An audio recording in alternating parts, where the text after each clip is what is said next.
ಓಂ ತತ್ಸತ್. ಎಲ್ಲರಿಗೆ ನಮಸ್ಕಾರ. ಮಹಾಭಾರತದ ಉಪನ್ಯಾಸ ಮಹಾಭಾರತ ಪಾತ್ರ ಸ್ವರೂಪಗಳನ್ನು ಚಿತ್ರಿಸುವ ಉಪನ್ಯಾಸ ಮಾಲಿಕೆಯ 5ನೇ ಕಂತಿಗೆ ನಾವು ಬಂದಿದ್ದೇವೆ. ಕಳೆದ ಬಾರಿ ಅರ್ಜುನನ ಪಾತ್ರದ ಪರಿಚಯ ಮಾಡಿಕೊಳ್ತಾ ಇದ್ದಂತೆ ವಿರಾಟ ಪರ್ವದ ಆರಂಭಕ್ಕೆ ಬಂದ್ವಿ. ಯಕ್ಷ ಪ್ರಶ್ನೆಗಳನ್ನು ಕುರಿತು ಚಿಂತನೆ ಮಾಡಿದ್ದಾಯಿತು. ಅರ್ಜುನನ ದೃಷ್ಟಿಯಿಂದ ಅವನದನ್ನು ಹೇಗೆ ಕಂಡ, ಆ ಇಡೀ ಪ್ರಸಂಗದಲ್ಲಿ ಅವನು ತನ್ನ ಪೌರುಷವನ್ನು ತೋರಿಸೋದಕ್ಕೆ ಹೋಗಿ ಪೌರುಷ ನಿಲ್ಲಲಾಗದೆ ಅವನು ಗತಪ್ರಾಣನಾಗಿ ಬಿದ್ದದ್ದನ್ನು ಕಂಡ್ವಿ. ಅದಾದ ಮೇಲಿನ ಮುಂದಿನ ಭಾಗಗಳನ್ನು ನಾವು ನೋಡಿ ಸಾಧ್ಯವಾದರೆ ಈ ಹೊತ್ತು ದ್ರೌಪದಿಯನ್ನು ಕಂಡು ಮುಂದುವರಿಯಬಹುದು. ಈ ಹೊತ್ತು ತುಂಬ ಸಂತೋಷದ ಸಂಗತಿ, ನಮಗೆಲ್ಲರಿಗೆ ತುಂಬ ಆದರಣೀಯರಾದಂಥ ಸರ್ವದಾ ಸ್ಮರಣೀಯರು ಆಗಿರುವ ಡಿ ವಿ ಜಿಯವರ ಒಂದು ಸ್ಮಾರಕ ಭವನ ಮತ್ತು ಅಲ್ಲಿ ಎಲ್ಲಕ್ಕಿಂತ ಮೈ ಮನಸ್ಸುಗಳನ್ನು ಕಣ್ಣು ಮನಗಳನ್ನು ತುಂಬಿಕೊಳ್ಳುವಂತೆ ಅವರ ದಿವ್ಯವಾದ ಆ ಕಾಂಸ್ಯ ಪ್ರತಿಮೆ, ಅದನ್ನೆಲ್ಲ ಕಂಡ ಮೇಲೆ ನನಗಂತೂ ತುಂಬ ಸಂತೋಷವಾಯಿತು. ಅದಕ್ಕೆ ಪ್ರತ್ಯಕ್ಷ ಪರೋಕ್ಷವಾಗಿ ಕಾರಣರಾದಂಥ ಎಲ್ಲರಿಗೆ ನನ್ನ ಹೃದಯಪೂರ್ವಕವಾದ ನಮಸ್ಕಾರಗಳು, ಧನ್ಯವಾದಗಳು ಸಲ್ಲುತ್ತವೆ.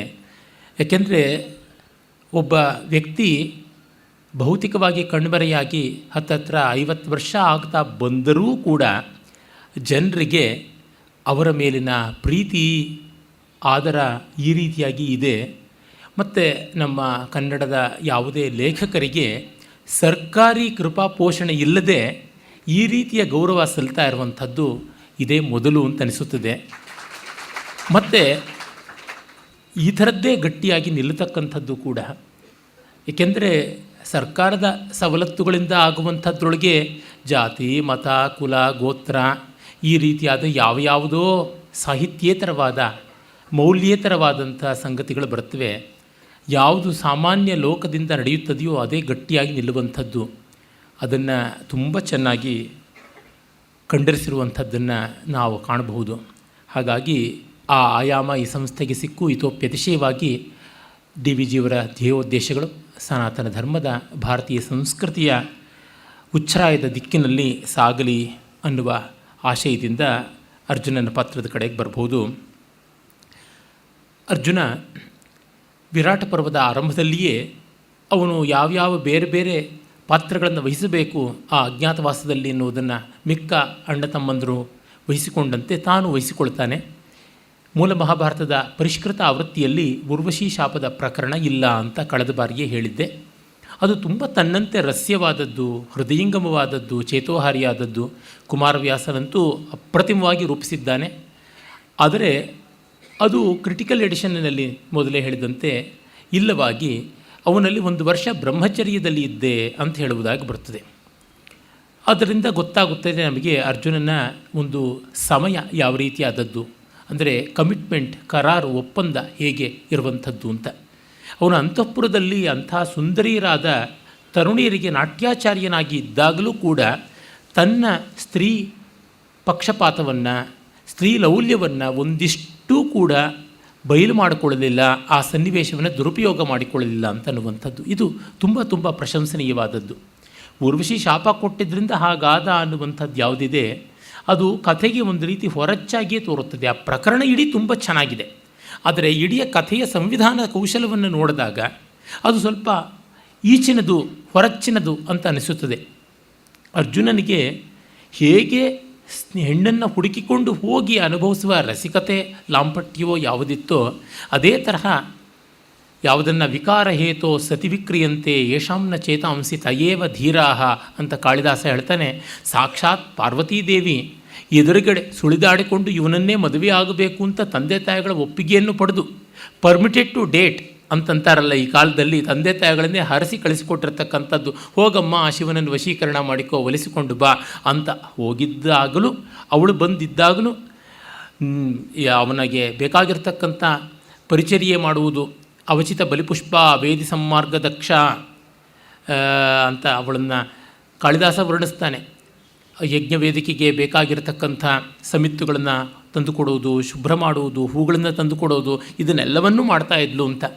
ಆದರೂ ಶಿವ ಅವಳ ಕಡೆ ತಿರುಗಿ ನೋಡಲಿಲ್ಲ. ನಿಮಿತ ಪರಿಕೇದ ತಚ್ಚಿರ ಚಂದ್ರಪಾದೈಹಿ ಅಂತ. ಅವಳಿಗೆ ಸೆಕೆ ಆದರೆ, ಸಂಕಟವಾದರೆ, ಬಳಲಿಕೆ ಆದರೆ ಶಿವನ ತಲೆಯ ಮೇಲಿದ್ದ ಚೂಡಾಮಣಿಯಾದ ಆ ಶಶಾಂಕ, ಮೃಗಾಂಕ, ಚಂದ್ರ ತನ್ನ ತಂಪಾದ ಪಿಯೂಷ ಕಿರಣಗಳನ್ನು ಅವಳ ಮೇಲೆ ಸುರಿಸಿ ಅವಳಿಗೆ ನೆಮ್ಮದಿಯಾಗಬೇಕೇ ಹೊರತು ಶಿವನ ಕಣ್ಣೋಟದ ಮಾಧುರ್ಯ ಇವಳಿಗೆ ಒಂದು ಚೂರು ದಕ್ಕಲಿಲ್ಲ ಅಂತ. ಈ ರೀತಿಯಾಗಿ ಶಿವ ಆಗಿದ್ದ. ಅದರಿಂದಲೇ ಯಾರು ಮನೆಯೊಳಗೆ ಕೂತ್ಕೊಂಡು ಬಾಗಿಲು ಹಾಕ್ಕೊಂಡು ವಿಷಯ ಸನ್ನಿಕರ್ಷ ಇಲ್ಲದೆ ಸಂಯಮ ಅಂತ ಮಾಡ್ಕೊಳ್ತಾರೋ ಅದೇನಂತ ದೊಡ್ಡದಲ್ಲ. ಎಲ್ಲವೂ ಪ್ರತಿಕೂಲ ಸಂದರ್ಭವಿದ್ದಾಗಲೂ ಸಂಯಮಿಗಳಾಗ್ತಾರಲ್ಲ ಅವರು ತುಂಬ ದೊಡ್ಡವರು. ವಿಕಾರ ಹೇತೋ ಸತಿ ವಿಕ್ರಿಯಂತೆ ಯೇಷಾಂನ ಚೇತಾಂಸಿ ತ ಏವ ಧೀರಾಹ ಅಂತಾನೆ.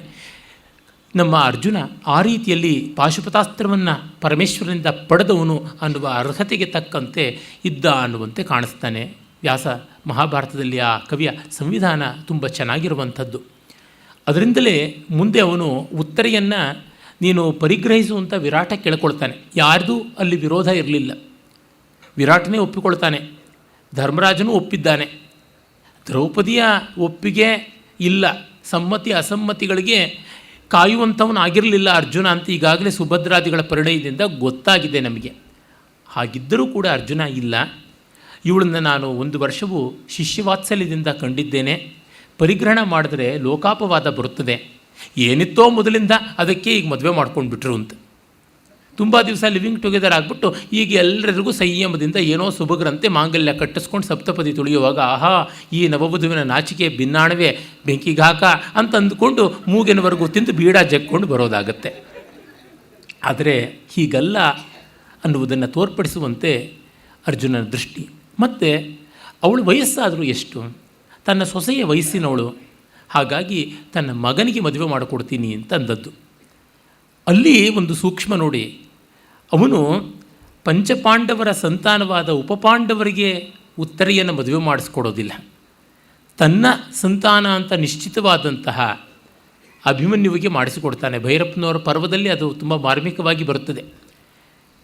ಅವನಿಗಿಂತ ಅಂದರೆ ಅಭಿಮನ್ಯುವಿನಿಗಿಂತ ದೊಡ್ಡವರಾಗಿದ್ದ ಉಪಪಾಂಡವರಿಗೆ ಮೊದಲು ಮದುವೆ ಮಾಡಬೇಕು ಅಂತ ಅರ್ಜುನನಿಗೆ ಇಲ್ಲ ಜ್ಞಾನ. ತನ್ನ ಸ್ವಂತದ ಮಗ, ಸುಭದ್ರೆಯ ಮುದ್ದಿನ ಮಗ ಅನ್ನುವ ಭಾವ ಇತ್ತು ಅಂತ ದ್ರೌಪದಿ ಆಲೋಚನೆ ಮಾಡುವಂಥದ್ದು ಅಂತ. ಮುಂದೆ ಅದರ ಸಾರಾಸಾರ ವಿವೇಕವನ್ನು ನಾವು ದ್ರೌಪದಿಯ ಸಂದರ್ಭದಲ್ಲಿ ಕಾಣೋಣ. ಆ ಮಟ್ಟಕ್ಕೆ ಅರ್ಜುನನದು ಸ್ವಾರ್ಥ ದೃಷ್ಟಿ ಅಂತ ಭೈರಪ್ಪನವರ ಒಂದು ಗಮನ ಇರಲಿ. ಅದು ಏನೇ ಆಗಿರಲಿ, ಅರ್ಜುನದು ಈ ಮಟ್ಟಿಗೆ ಔದಾರ್ಯ, ನ್ಯಾಯ, ಅವಳನ್ನು ಸೊಸೆಯಾಗಿ ಸ್ವೀಕಾರ ಮಾಡ್ತೀನಿ ಅಂತನ್ನುವಂಥದ್ದು. ಒಟ್ಟಿನಲ್ಲಿ ಅವನ ಸಂಯಮದ ಬಗ್ಗೆ ನೋಡಿದರೆ ನಮಗೆ ಗೊತ್ತಾಗುತ್ತದೆ. ಅವನು ಧರ್ಮಕ್ಕೆ ವಿರೋಧವಿಲ್ಲದಂತೆ ಎಷ್ಟು ಸುಖವನ್ನು ಪಡ್ತಾ ಇದ್ದ. ಧರ್ಮಾವಿರುದ್ಧೋ ಭೂತೇಶು ಕಾಮೋಸ್ಮಿ ಭರತರ್ಷಭ ಅನ್ನುವುದಕ್ಕೆ ಬಲುಮಟ್ಟಿಗೆ ಸಾರ್ಥಕವಾದ ರೀತಿಯಲ್ಲಿ ನಡ್ಕೊಂಡಿದ್ದು ಹೌದು. ಆಮೇಲೆ ಮೊದಲೇ ನಾನು ಹೇಳಿದಂತೆ ದೇವಲೋಕದಲ್ಲಿ ಅವನು ಗೀತವಾದ್ಯ ನೃತ್ಯಾದಿಗಳನ್ನೆಲ್ಲವನ್ನೂ ಅಭ್ಯಾಸ ಮಾಡಿದ ಅಂತ. ಕ್ಷೇಮೇಂದ್ರನ ಒಂದು ಬಹಳ ಸ್ಮರಣೀಯವಾದ ಚಾರುಚರ್ಯ ಕೃತಿಯನ್ನು ಹಲವು ಬಾರಿ ಈ ವೇದಿಕೆಯಲ್ಲಿ ಉಲ್ಲೇಖ ಮಾಡಿ, ಅರ್ಜುನ ಮಹಾಧನುರ್ಧಾರಿಯಾಗಿದ್ದರೂ ಕ್ಷಾತ್ರ ಪೌರುಷವನ್ನು ಮೆರೆದಿದ್ದರೂ ಕೂಡ ಲಲಿತ ಕಲೆಗಳಲ್ಲಿ ಕೋವಿದನಾಗಿದ್ದ. ಆಪತ್ಕಾಲದಲ್ಲಿ ಅಜ್ಞಾತವಾಸದಲ್ಲಿ ಪ್ರಯೋಜನಕ್ಕೆ ಬಂತು. ವ್ಯಕ್ತಿಗಳಿಗೆ ತಮ್ಮ ಮೇಯ್ನ್ ಪ್ರೊಫೆಷನ್ ಅಂತ ಯಾವುದು ಉಂಟು, ಪ್ರಧಾನ ಜೀವಿಕೆಯ ಉದ್ಯೋಗ, ಅದಕ್ಕಿಂತ ಭಿನ್ನವಾದದ್ದು ಏನಾದರೂ ಒಂದು ಸ್ವಾರಸ್ಯಕಾರಿಯಾದ ಉಪಜೀವಿಕೆಯನ್ನು ಅಥವಾ ಹವ್ಯಾಸವನ್ನು ಇಟ್ಟುಕೊಳ್ಬೇಕು ಅಂತ ಅರ್ಜುನನಿಗೆ ಆ ರೀತಿ ಇತ್ತು. ಭೀಮನಿಗೆ ಯಾವುದೂ ಹವ್ಯಾಸ ಇಲ್ಲ. ಕೃಷ್ಣ ಸಮಗ್ರ ವ್ಯಕ್ತಿತ್ವದ ಮಹಾ ಸಂಕೇತ. ಅವನಿಗೆ ಆ ರೀತಿಯಾದ ವೈವಿಧ್ಯವನ್ನು, ಪರಿಪೂರ್ಣತೆಯನ್ನು ಹೊಂದಿಕೊಂಡು ಬಂದವರ ಬಗ್ಗೆ ಪ್ರೀತಿ ಸಹಜವಾಗಿ ಬರುವುದು ನಿಜ. ಆ ರೀತಿಯಲ್ಲಿ ಅರ್ಜುನನ ಈ ವೈವಿಧ್ಯ, ಧರ್ಮರಾಜನಿಗೆ ಹಾಬಿ ಅಂದರೆ ಇಟ್ ವಾಸ್ ಎ ವೈಸ್, ಅವನಿಗಿದ್ದದ್ದು ವ್ಯಸನ ದ್ಯೂತ, ಅದು ಹಾಬಿ ಅಲ್ಲ. ಭೀಮನಿಗೆ ಹಾಬಿಯೇ ಇಲ್ಲ, ಅರ್ಜುನನಿಗೆ ಒಳ್ಳೆ ಹಾಬಿ ಇದೆ. ನಾನು ಆರಂಭದಿಂದ ಭೀಮಾರ್ಜುನ ಧರ್ಮರನ್ನು ಹೋಲಿಸ್ತಾನೆ ಬಂದಿದ್ದೀನಿ. ಧರ್ಮರಾಜನಿಗಿದ್ದಂಥ ಒಂದು ವ್ಯಸನದ ರೀತಿಯಲ್ಲಿ ಬೇರೊಂದು ಇದಿಲ್ಲ. ಇವನಿಗೆ ವ್ಯಸನವೂ ಇಲ್ಲ, ಒಂದು ಹವ್ಯಾಸವೂ ಇಲ್ಲ. He has neither a hobby nor a vice. Bhima ಒಳ್ಳೆಯವರು, ಅರೆ ರಸವಿಲ್ಲದವರು ಅಂತಾರಲ್ಲ, ಆ ರೀತಿಯಾಗುತ್ತದೆ. ಧರ್ಮರಾಜಂದು ದುರ್ವ್ಯಸನ, ಪಾಶವ ಅದು. ಅರ್ಜುನನಿಗೆ ಈ ರೀತಿಯಾದ ಲಲಿತಕಲಾ ರುಚಿ ತುಂಬ ಮೆಚ್ಚುವಂಥದ್ದಾಗಿದೆ ಅಂತ ನನಗನ್ನಿಸುತ್ತದೆ. ಆಮೇಲೆ ಆ ಮೂಲಕವಾಗಿ ಅವನಿಗೆ ಚಿತ್ತದ ಆರ್ದ್ರತೆಯೂ ಬಂದಿದ್ದಿರಬೇಕು ಅಂತನಿಸುತ್ತದೆ. ಹೃದಯಾನುಕಂಪ ಇತ್ಯಾದಿಗಳೆಲ್ಲ ಪಾಕಗೊಂಡಿರಬೇಕು. ಆ ಸಂದರ್ಭದಲ್ಲೇ ಒಮ್ಮೆ ಕೀಚಕ ಪ್ರಕರಣದಲ್ಲಿ ದ್ರೌಪದಿ ಉಪಕೀಚಕ ಕೀಚಕಾದಿಗಳ ಸಂಹಾರ ಆದಮೇಲೆ ಅವಳು ಅಂತಃಪುರಕ್ಕೆ ಬರ್ತಾಳೆ. ನರ್ತನ ಶಾಲೆಯಲ್ಲಿ ಅರ್ಜುನನನ್ನು ಉತ್ತರೆ ಮತ್ತಿತರ ರಾಜ ಕುಟುಂಬದ ಕನ್ಯೆಯರು ನಾಟ್ಯ ಶಿಕ್ಷಣಕ್ಕೆ ಬರ್ತಾ ಇರೋರೆಲ್ಲರೂ ಇರ್ತಾರೆ. ಆಗ ದ್ರೌಪದಿಯನ್ನು ಕೇಳ್ತಾನೆ ಅರ್ಜುನ, ಏನು ಸೈರಂಧ್ರಿ, ದೊಡ್ಡ ವಿಪತ್ತನ್ನು ತಪ್ಪಿಸಿಕೊಂಡಿ ಅಂತಲ್ಲ, ಅಂತೂ ಕೀಚಕ ಉಪಕೀಚಕಾದಿಗಳ ಸಂಕಟ ನಿನಗೆ ತಪ್ಪಿತು ಅಂತ ಗೊತ್ತಾಗಿ ನನಗೆ ತುಂಬ ಸಂತೋಷವಾಯಿತು ಅಂತ.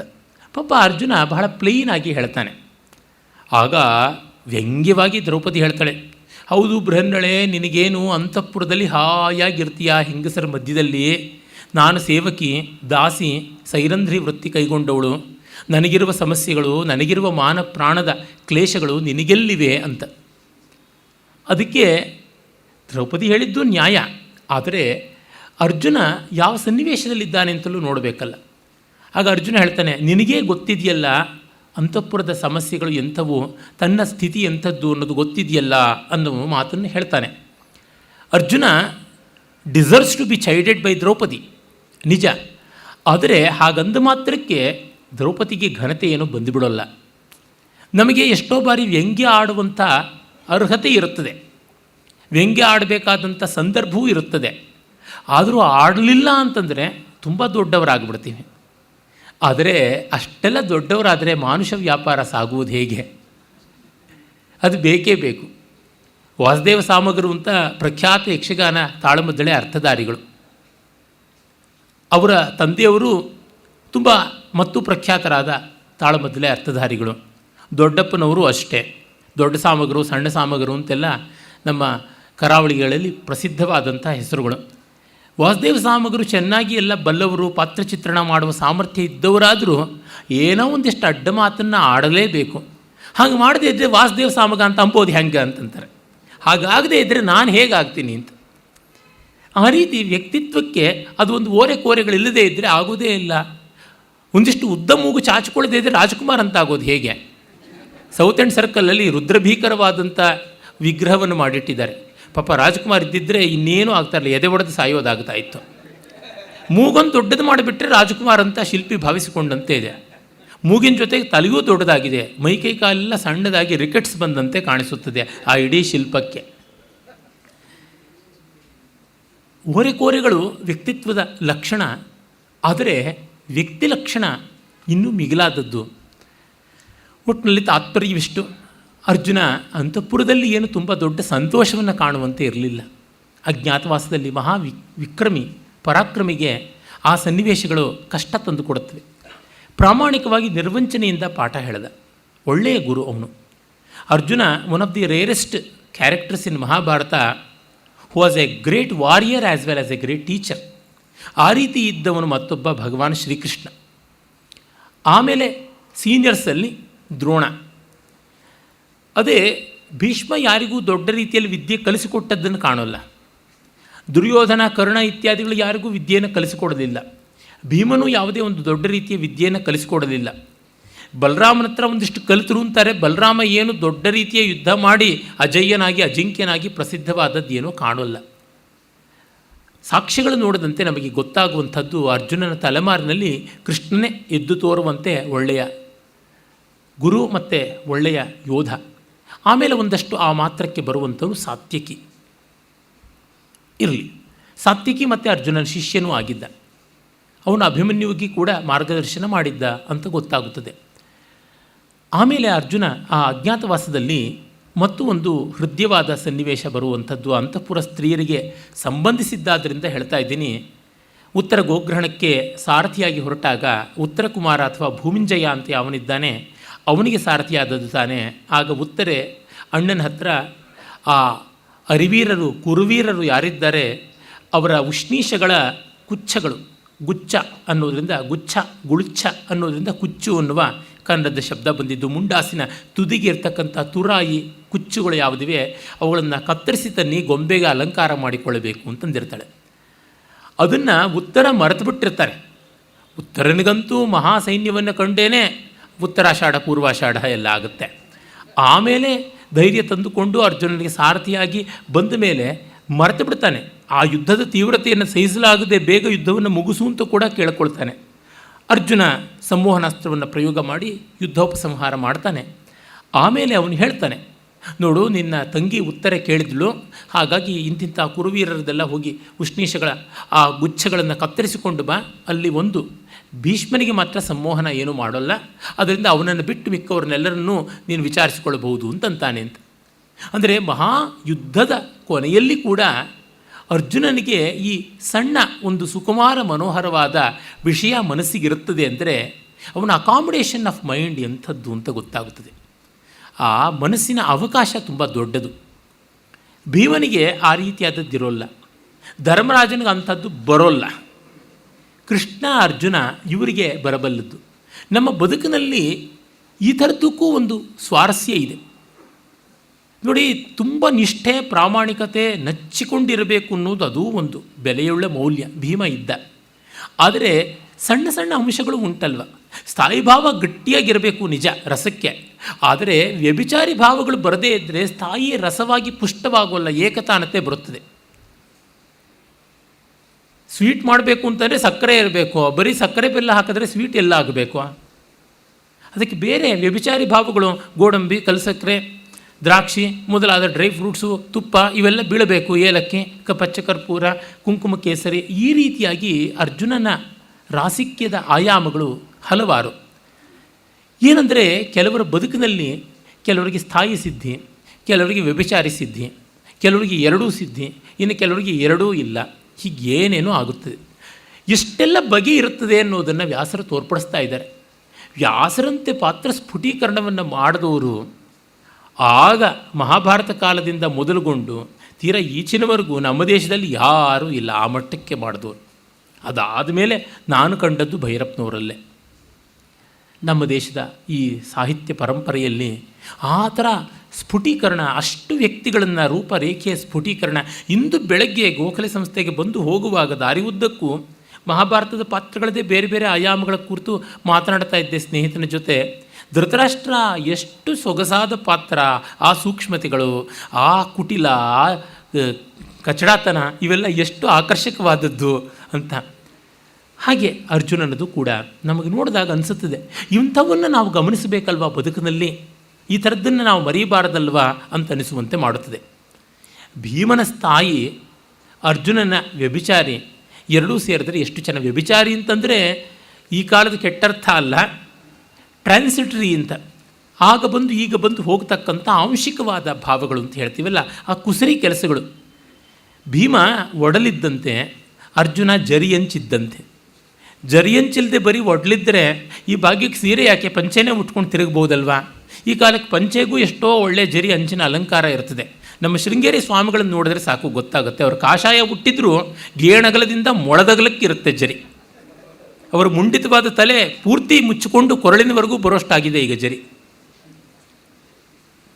ಅಂತ ಪರಮಹಂಸ ಪರಿವ್ರಾಜಕಾಚಾರ್ಯ ಪದವಾಕ್ಯ ಪ್ರಮಾಣ ಪಾರಾವಾರ ಪಾರೀಣ ಯವನೀಮ ದಷ್ಟಾಂಗ ಯೋಗ ಧುರೀಣ ಅಂತೆಲ್ಲ ಬಿರುದು ಬಾವಲಿ ಪಡ್ಕೊಂಡವ್ರಿಗೆ ಈ ಅಂಚಿನ ಸೆರಗಿನ ಸ್ವಾರಸ್ಯವನ್ನು ಉಪೇಕ್ಷೆ ಮಾಡೋಕ್ಕಾಗಲಿಲ್ಲ ಅಂತಂದರೆ ಇನ್ನು ಸಾಮಾನ್ಯರ ಮಾತನ್ನು ಏನಂತ ಹೇಳೋಣ.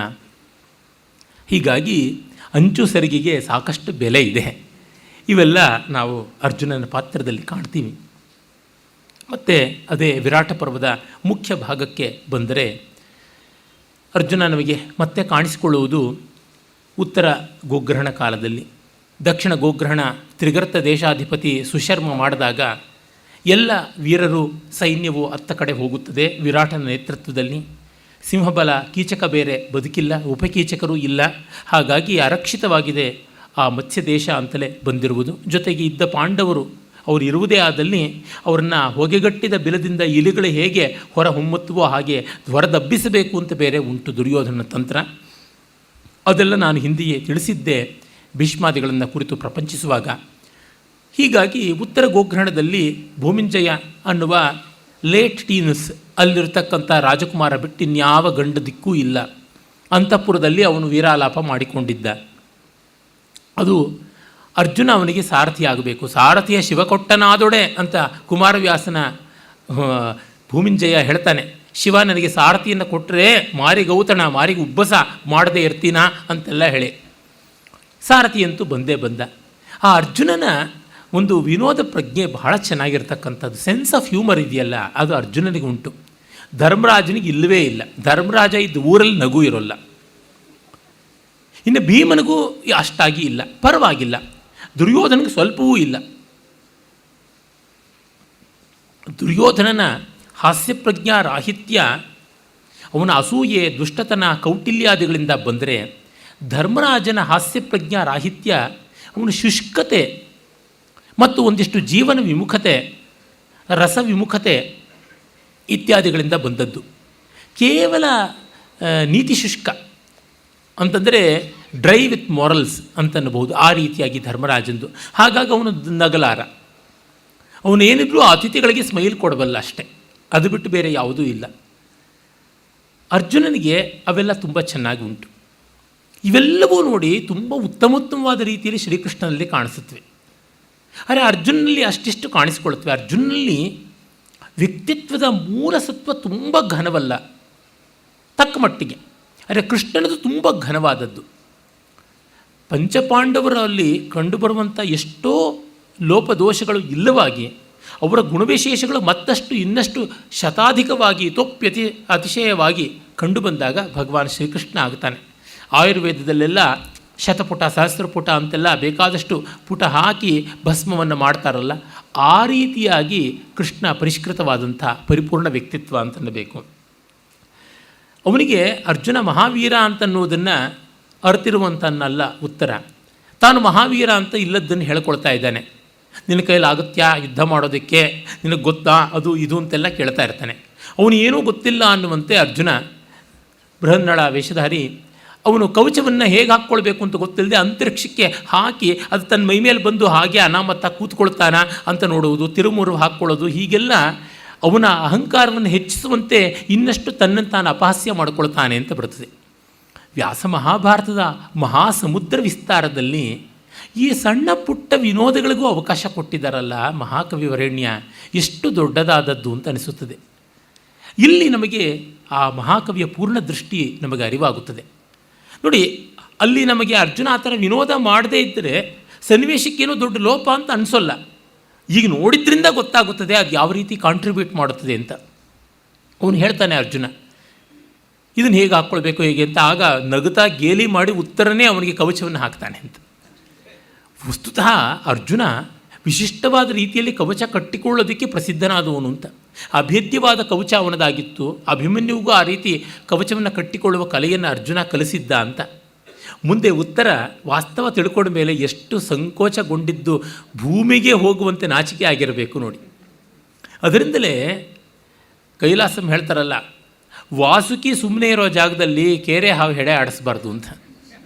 ವಾಸುಕಿ ಮಹಾಸರ್ಪ ಅಮೃತ ಮಥನ ಕಾಲದಲ್ಲಿ ದೊಡ್ಡ ಯೋಗದಾನ ಮಾಡಿದ್ದು ಅಂತ. ಒಂದು ಅನ್ಯೋಕ್ತಿ ಇದೆಯಲ್ಲ, 1000 ಹೆಡೆಗಳಲ್ಲಿ 2000 ವಿಷದ ಹಲ್ಲುಗಳನ್ನು ಇಟ್ಕೊಂಡಿರ್ತಕ್ಕಂಥ ಆದಿಶೇಷನೇ ಹೆಡೆ ಬಗ್ಗಿಸಿ ನಡೀತಾನೆ. ಹರಿದಾಡುವಾಗ ಹೆಡೆ ಎತ್ತೆತ್ತಿ ಅಪ್ಪಳಿಸೋಲ್ಲ. ಆದರೆ ತನ್ನ ಬಾಲದ ತುಂಡಿನ ತುದಿಯ ವಿಷದ ಮುಳ್ಳಿನ ಹಿಂದೆ ಒಂದು ಹನಿ ಮಾತ್ರದ ವಿಷ ಇಟ್ಟುಕೊಂಡ ಚೇಳು ಕೊಂಡಿಯನ್ನು ಮೇಲೆ ಕೆತ್ಕೊಂಡು ಹೋಗ್ತಾ ಇರುತ್ತೆ ಅಂತ. ಈ ರೀತಿಯಾದ ಆಟಾಟೋಪವನ್ನು ಅಲ್ಪರು ಮಾಡ್ತಾರೆ. ಅದನ್ನು ಅವನು ಎಷ್ಟು ಕಾಂಟ್ರಾಸ್ಟ್ ತೋರ್ಪಡಿಸ್ತಾನೆ. ದೊಡ್ಡವರು ಇರ್ತಾರಪ್ಪ, ಅವ್ರ ಮುಂದೆ ನಮ್ಮದೆಂಥದ್ದು ಅನ್ನುವಂಥ ಒಂದು ನಮ್ರತೆ ಬೇಕು. ನೋಡಿ, ತ್ಯಾಗರಾಜರಂಥ ಮಹಾವಿದ್ವಾಂಸರನ್ನು ನೋಡೋದಕ್ಕೆ ಗಾಯಕ ಶಿಖಾಮಣಿ ವಾಗ್ಗೇಯಕಾರ ವರೇಣ್ಯ ಗೋವಿಂದಮಾನಾರ್ ಅಂತ ಅವರು ಕೇರಳದ ಕಡೆಯಿಂದ ಬಂದರು. ಬಂದಾಗ ತ್ಯಾಗರಾಜರು ಏನಾದರೂ ಹಾಡಿ ಅಂತಂದರೆ ಅವರು ವರ್ಣವನ್ನು ಹಾಡ್ತಾರೆ, ಭೈರವಿ ರಾಗದ ವರ್ಣವನ್ನು. ಅವರು 6 ಕಾಲದಲ್ಲಿ ಹಾಡ್ತಾರೆ. ಷಟ್ಕಾಲ ಗೋವಿಂದಮಾನಾರ್ ಅಂತ ಅವರಿಗೆ ಪ್ರಸಿದ್ಧಿ ಉಂಟು. ಆಟತಾಳದಲ್ಲಿ ಭೈರವಿ ರಾಗದ ವರ್ಣವನ್ನು 2 ಕಾಲದಲ್ಲಿ ಹಾಡೋದ್ರೊಳಗಾಗಿ ಕೊನೆಗಾಲ ಬಂದಂತೆ ಆಗುತ್ತೆ ಗಾಯಕರಿಗೆ.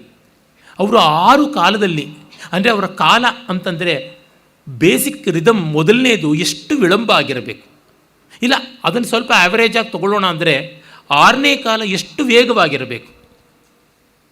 ಅದು ಯಾವ ಥರ ಹೋಗುತ್ತದೆ?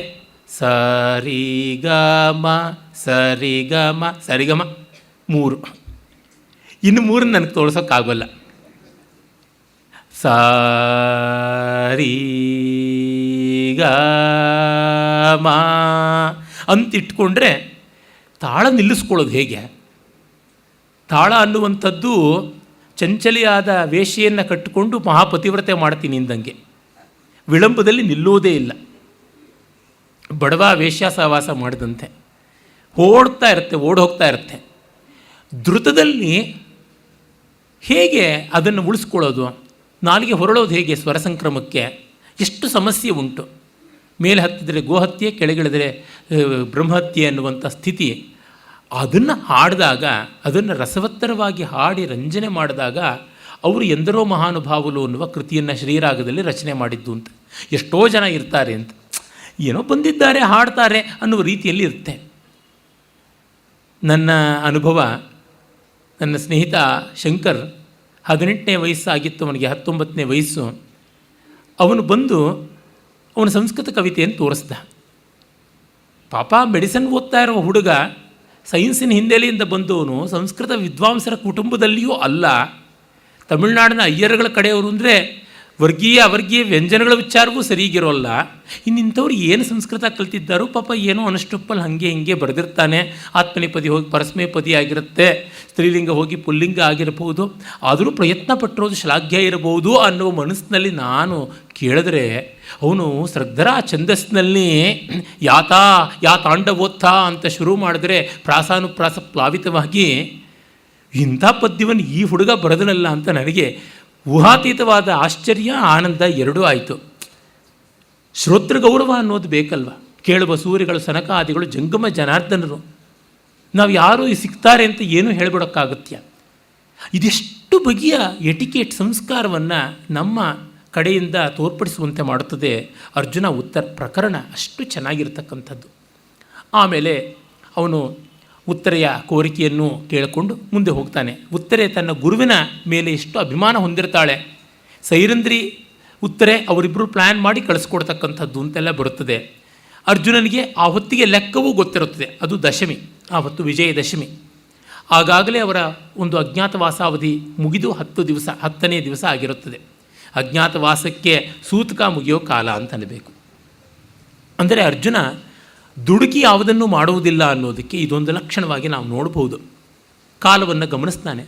ಮತ್ತು ಅವನು ರಥವನ್ನು ಓಡಿಸಿಕೊಂಡು ಬಂದಾಗ ಸಾರಥಿ ವಿಳಂಬವಾಗಿ ಓಡಿಸ್ತಾ ಇದೆಯಾ, ವೇಗವಾಗಿ ಓಡಿಸು ಅಂತ. ವೇಗವಾಗಿ ಓಡಿಸಿದ್ರೆ ನಿನಗೆ ಆಗೋಲ್ಲ ಅಂತ.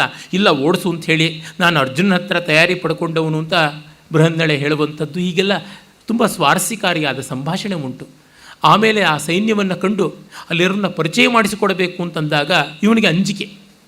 ಆಗ ಅಂಜಿಕೆ ನೋಡಿ, ಕುಮಾರವ್ಯಾಸ ಭಾರತದಲ್ಲಿಂತೂ ಬಹಳ ಚೆನ್ನಾಗಿ ಬಂದಿದೆ.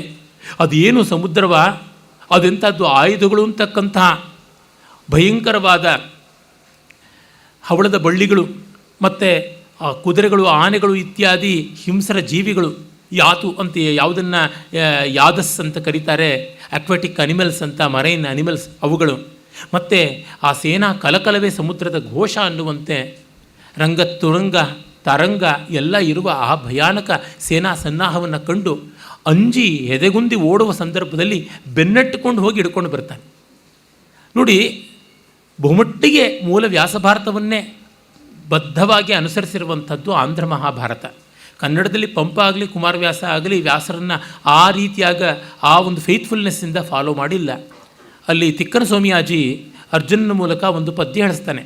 ಅಲ್ಲಿ ಯಾರ್ಯಾರು ಇದ್ದಾರೆ ಸೇನಾ ಸನ್ನಾಹದಲ್ಲಿರುವ ಪ್ರಮುಖ ವೀರರು ಅಂತಂದರೆ ಒಂದು ಸೀಸಪದ್ಯ ಬರುತ್ತದೆ. ಕಾಂಚನಮಯ ವೇದಿಕಾ ಕನತ್ಕೇತನೋಜ್ವಲ ವಿಭ್ರಮವಾಡು ಕಲಶಜುಂಡು ಕನಕಗೋ ವೃಷಸಾಂದ್ರ ಕಾಂತಿ ಪರಿಸ್ಫುಟ ಧ್ವಜ ಸಮುಲ್ಲಾಸಂಬುವಾಡು ಕೃಪುಡು ಮಡಿಮೆಯೋರಗ ರುಚಿಜಾಲ ಮಹಿತಮಹಿನ ಪಡಗವಾಡು ಕುರುಕ್ಷಿತಿಪತಿ ಮಹೋಗ್ರ ಶಿಖರ ತರುವಗು ಶಿರಮುವಾಡು ಸುರನ ತಾಲ ಶಿರಮುವಾಗು ಸುರನದಿ ಸೂನುಡು ಅಂತ ಭೀಷ್ಮ, ದ್ರೋಣ, ಅಶ್ವತ್ಥಾಮ ಇವರುಗಳೆಲ್ಲರ ಪರಿಚಯವನ್ನು ಮಾಡಿಕೊಳ್ತಾನೆ. ಮೊದಲಿಗೆ ಗುರು ದ್ರೋಣಾಚಾರ್ಯ, ಯಜ್ಞವೇದಿಕೆ ಧ್ವಜ ಅವನದು. ಅದಾದ ಮೇಲೆ ಗೋವಿನ ಧ್ವಜ ಇರುವ ಕೃಪಾಚಾರ್ಯ, ತಾಳಧ್ವಜ ತಾಳೆ ಮರದ ಧ್ವಜ ಇಟ್ಟುಕೊಂಡಿರುವ ಭೀಷ್ಮ, ಅದಾದ ಮೇಲೆ ನಾಗಧ್ವಜ ದುರ್ಯೋಧನನದ್ದು, ಶಂಖಧ್ವಜ ರಾಧೇಯನದು. ಹೀಗೆ ಒಬ್ಬೊಬ್ಬರದು ಸಿಂಹಧ್ವಜ ಅಶ್ವತ್ಥಾಮನದು. ಹೀಗೆ ಒಬ್ಬೊಬ್ಬರದು ಧ್ವಜಗಳನ್ನು ಹೇಳಿಕೊಂಡು ಬಂದು ಗುರುತಿಸಿ ಗೌರವಿಸ್ತಾನೆ. ಅಂದರೆ ಅವನಿಗೆ ಆ ಒಂದು ಮೊದಲು ಕಂಡಾಗ ಕೋಪ ಬರೋದಕ್ಕಿಂತ ಹೆಚ್ಚಾಗಿ ಬರತಕ್ಕಂಥದ್ದು ಭಕ್ತಿಭಾವ, ದೊಡ್ಡವರು ಅಂತ ಅನ್ನುವುದು ಇದೆಯಲ್ಲ, ವಿದ್ಯೆಯನ್ನು ಕಲಿಸಿಕೊಟ್ರು ಅಂತ ಅನ್ನುವ ಪ್ರೀತಿ, ಅದನ್ನು ನಾವು ಕಾಣ್ತೀವಿ. ಆಮೇಲೆ ಅವನು ರಥ ಇಳಿದು ಓಡುವಾಗ ಬೆನ್ನಟ್ಟಿಕೊಂಡು ಬಂದು ಜುಟ್ಟು ಹಿಡಿದು ಎಳ್ಕೊಂಡು ಬರ್ತಾನೆ. ಆ ಕುರುಬೀರರೆಲ್ಲ ನೋಡಿ ನಗ್ತಾ ಇರ್ತಾರೆ, ಸಾರಥಿಯೇ ರಥಿಗಿಂತ ಪರಾಕ್ರಮಿಯಾಗಿದ್ದಾನಲ್ಲ ಅಂತೆಲ್ಲ ಅಂದ್ಕೋತಾರೆ.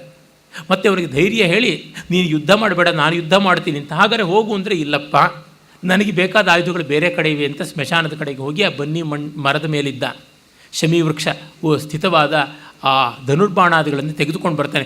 ಆಗ ಅವನನ್ನು ಹತ್ತಿಸ್ತಾನೆ. ಅಲ್ಲೆಲ್ಲ ಕ್ಲೈಮ್ಯಾಕ್ಸ್ ಬಿಲ್ಡಪ್ ಮಾಡೋದು ಭಾಳ ಚೆನ್ನಾಗಿದೆ. ಶವವನ್ನು ನಾನು ಮುಟ್ಟಲ್ಲ ಅಂತಾನೆ. ಪಾಂಡವರ ಆಯುಧಗಳನ್ನೆಲ್ಲ ಶವಾಕಾರವಾಗಿ ಕಟ್ಟಿರ್ತಾನೆ. ಆಯುಧ ಚೆನ್ನಾಗಿರಲಿ ಅದು ಅಂತ. ಮತ್ತು ಸ್ಮಶಾನದಲ್ಲಿ ಭಯಂಕರವಾದ ಮುಳ್ಳಿನ ಮರ ಶಮಿ ವೃಕ್ಷ, ಅದರ ಮೇಲೆ ಶವಾಕಾರವಾಗಿ ಕಟ್ಟಿರ್ತಾರೆ. ಅಲ್ಲಿ ಕೇಳಿದ್ರೆ ನಮ್ಮ ಪರಂಪರೆಯಲ್ಲಿ ಒಂದು ವಿಶ್ವಾಸ ಇದೆ, ಶವವನ್ನು ಮರಕ್ಕೆ ಕಟ್ಟಬೇಕು ಅಂತ, ನಮ್ಮ ತಾಯಿ ವೃದ್ಧೆ ತೀರ್ಕೊಂಡಿದ್ದಾಳೆ ಅದಕ್ಕೆ ಅಂತ ಯಾರು ಬರದಂತೆ ಮಾಡಿರ್ತಾರೆ ಅಂತ ಮೂಲ ಮಹಾಭಾರತದ ಆರಂಭದಲ್ಲಿಯೇ ಬಂದಿರುತ್ತದೆ.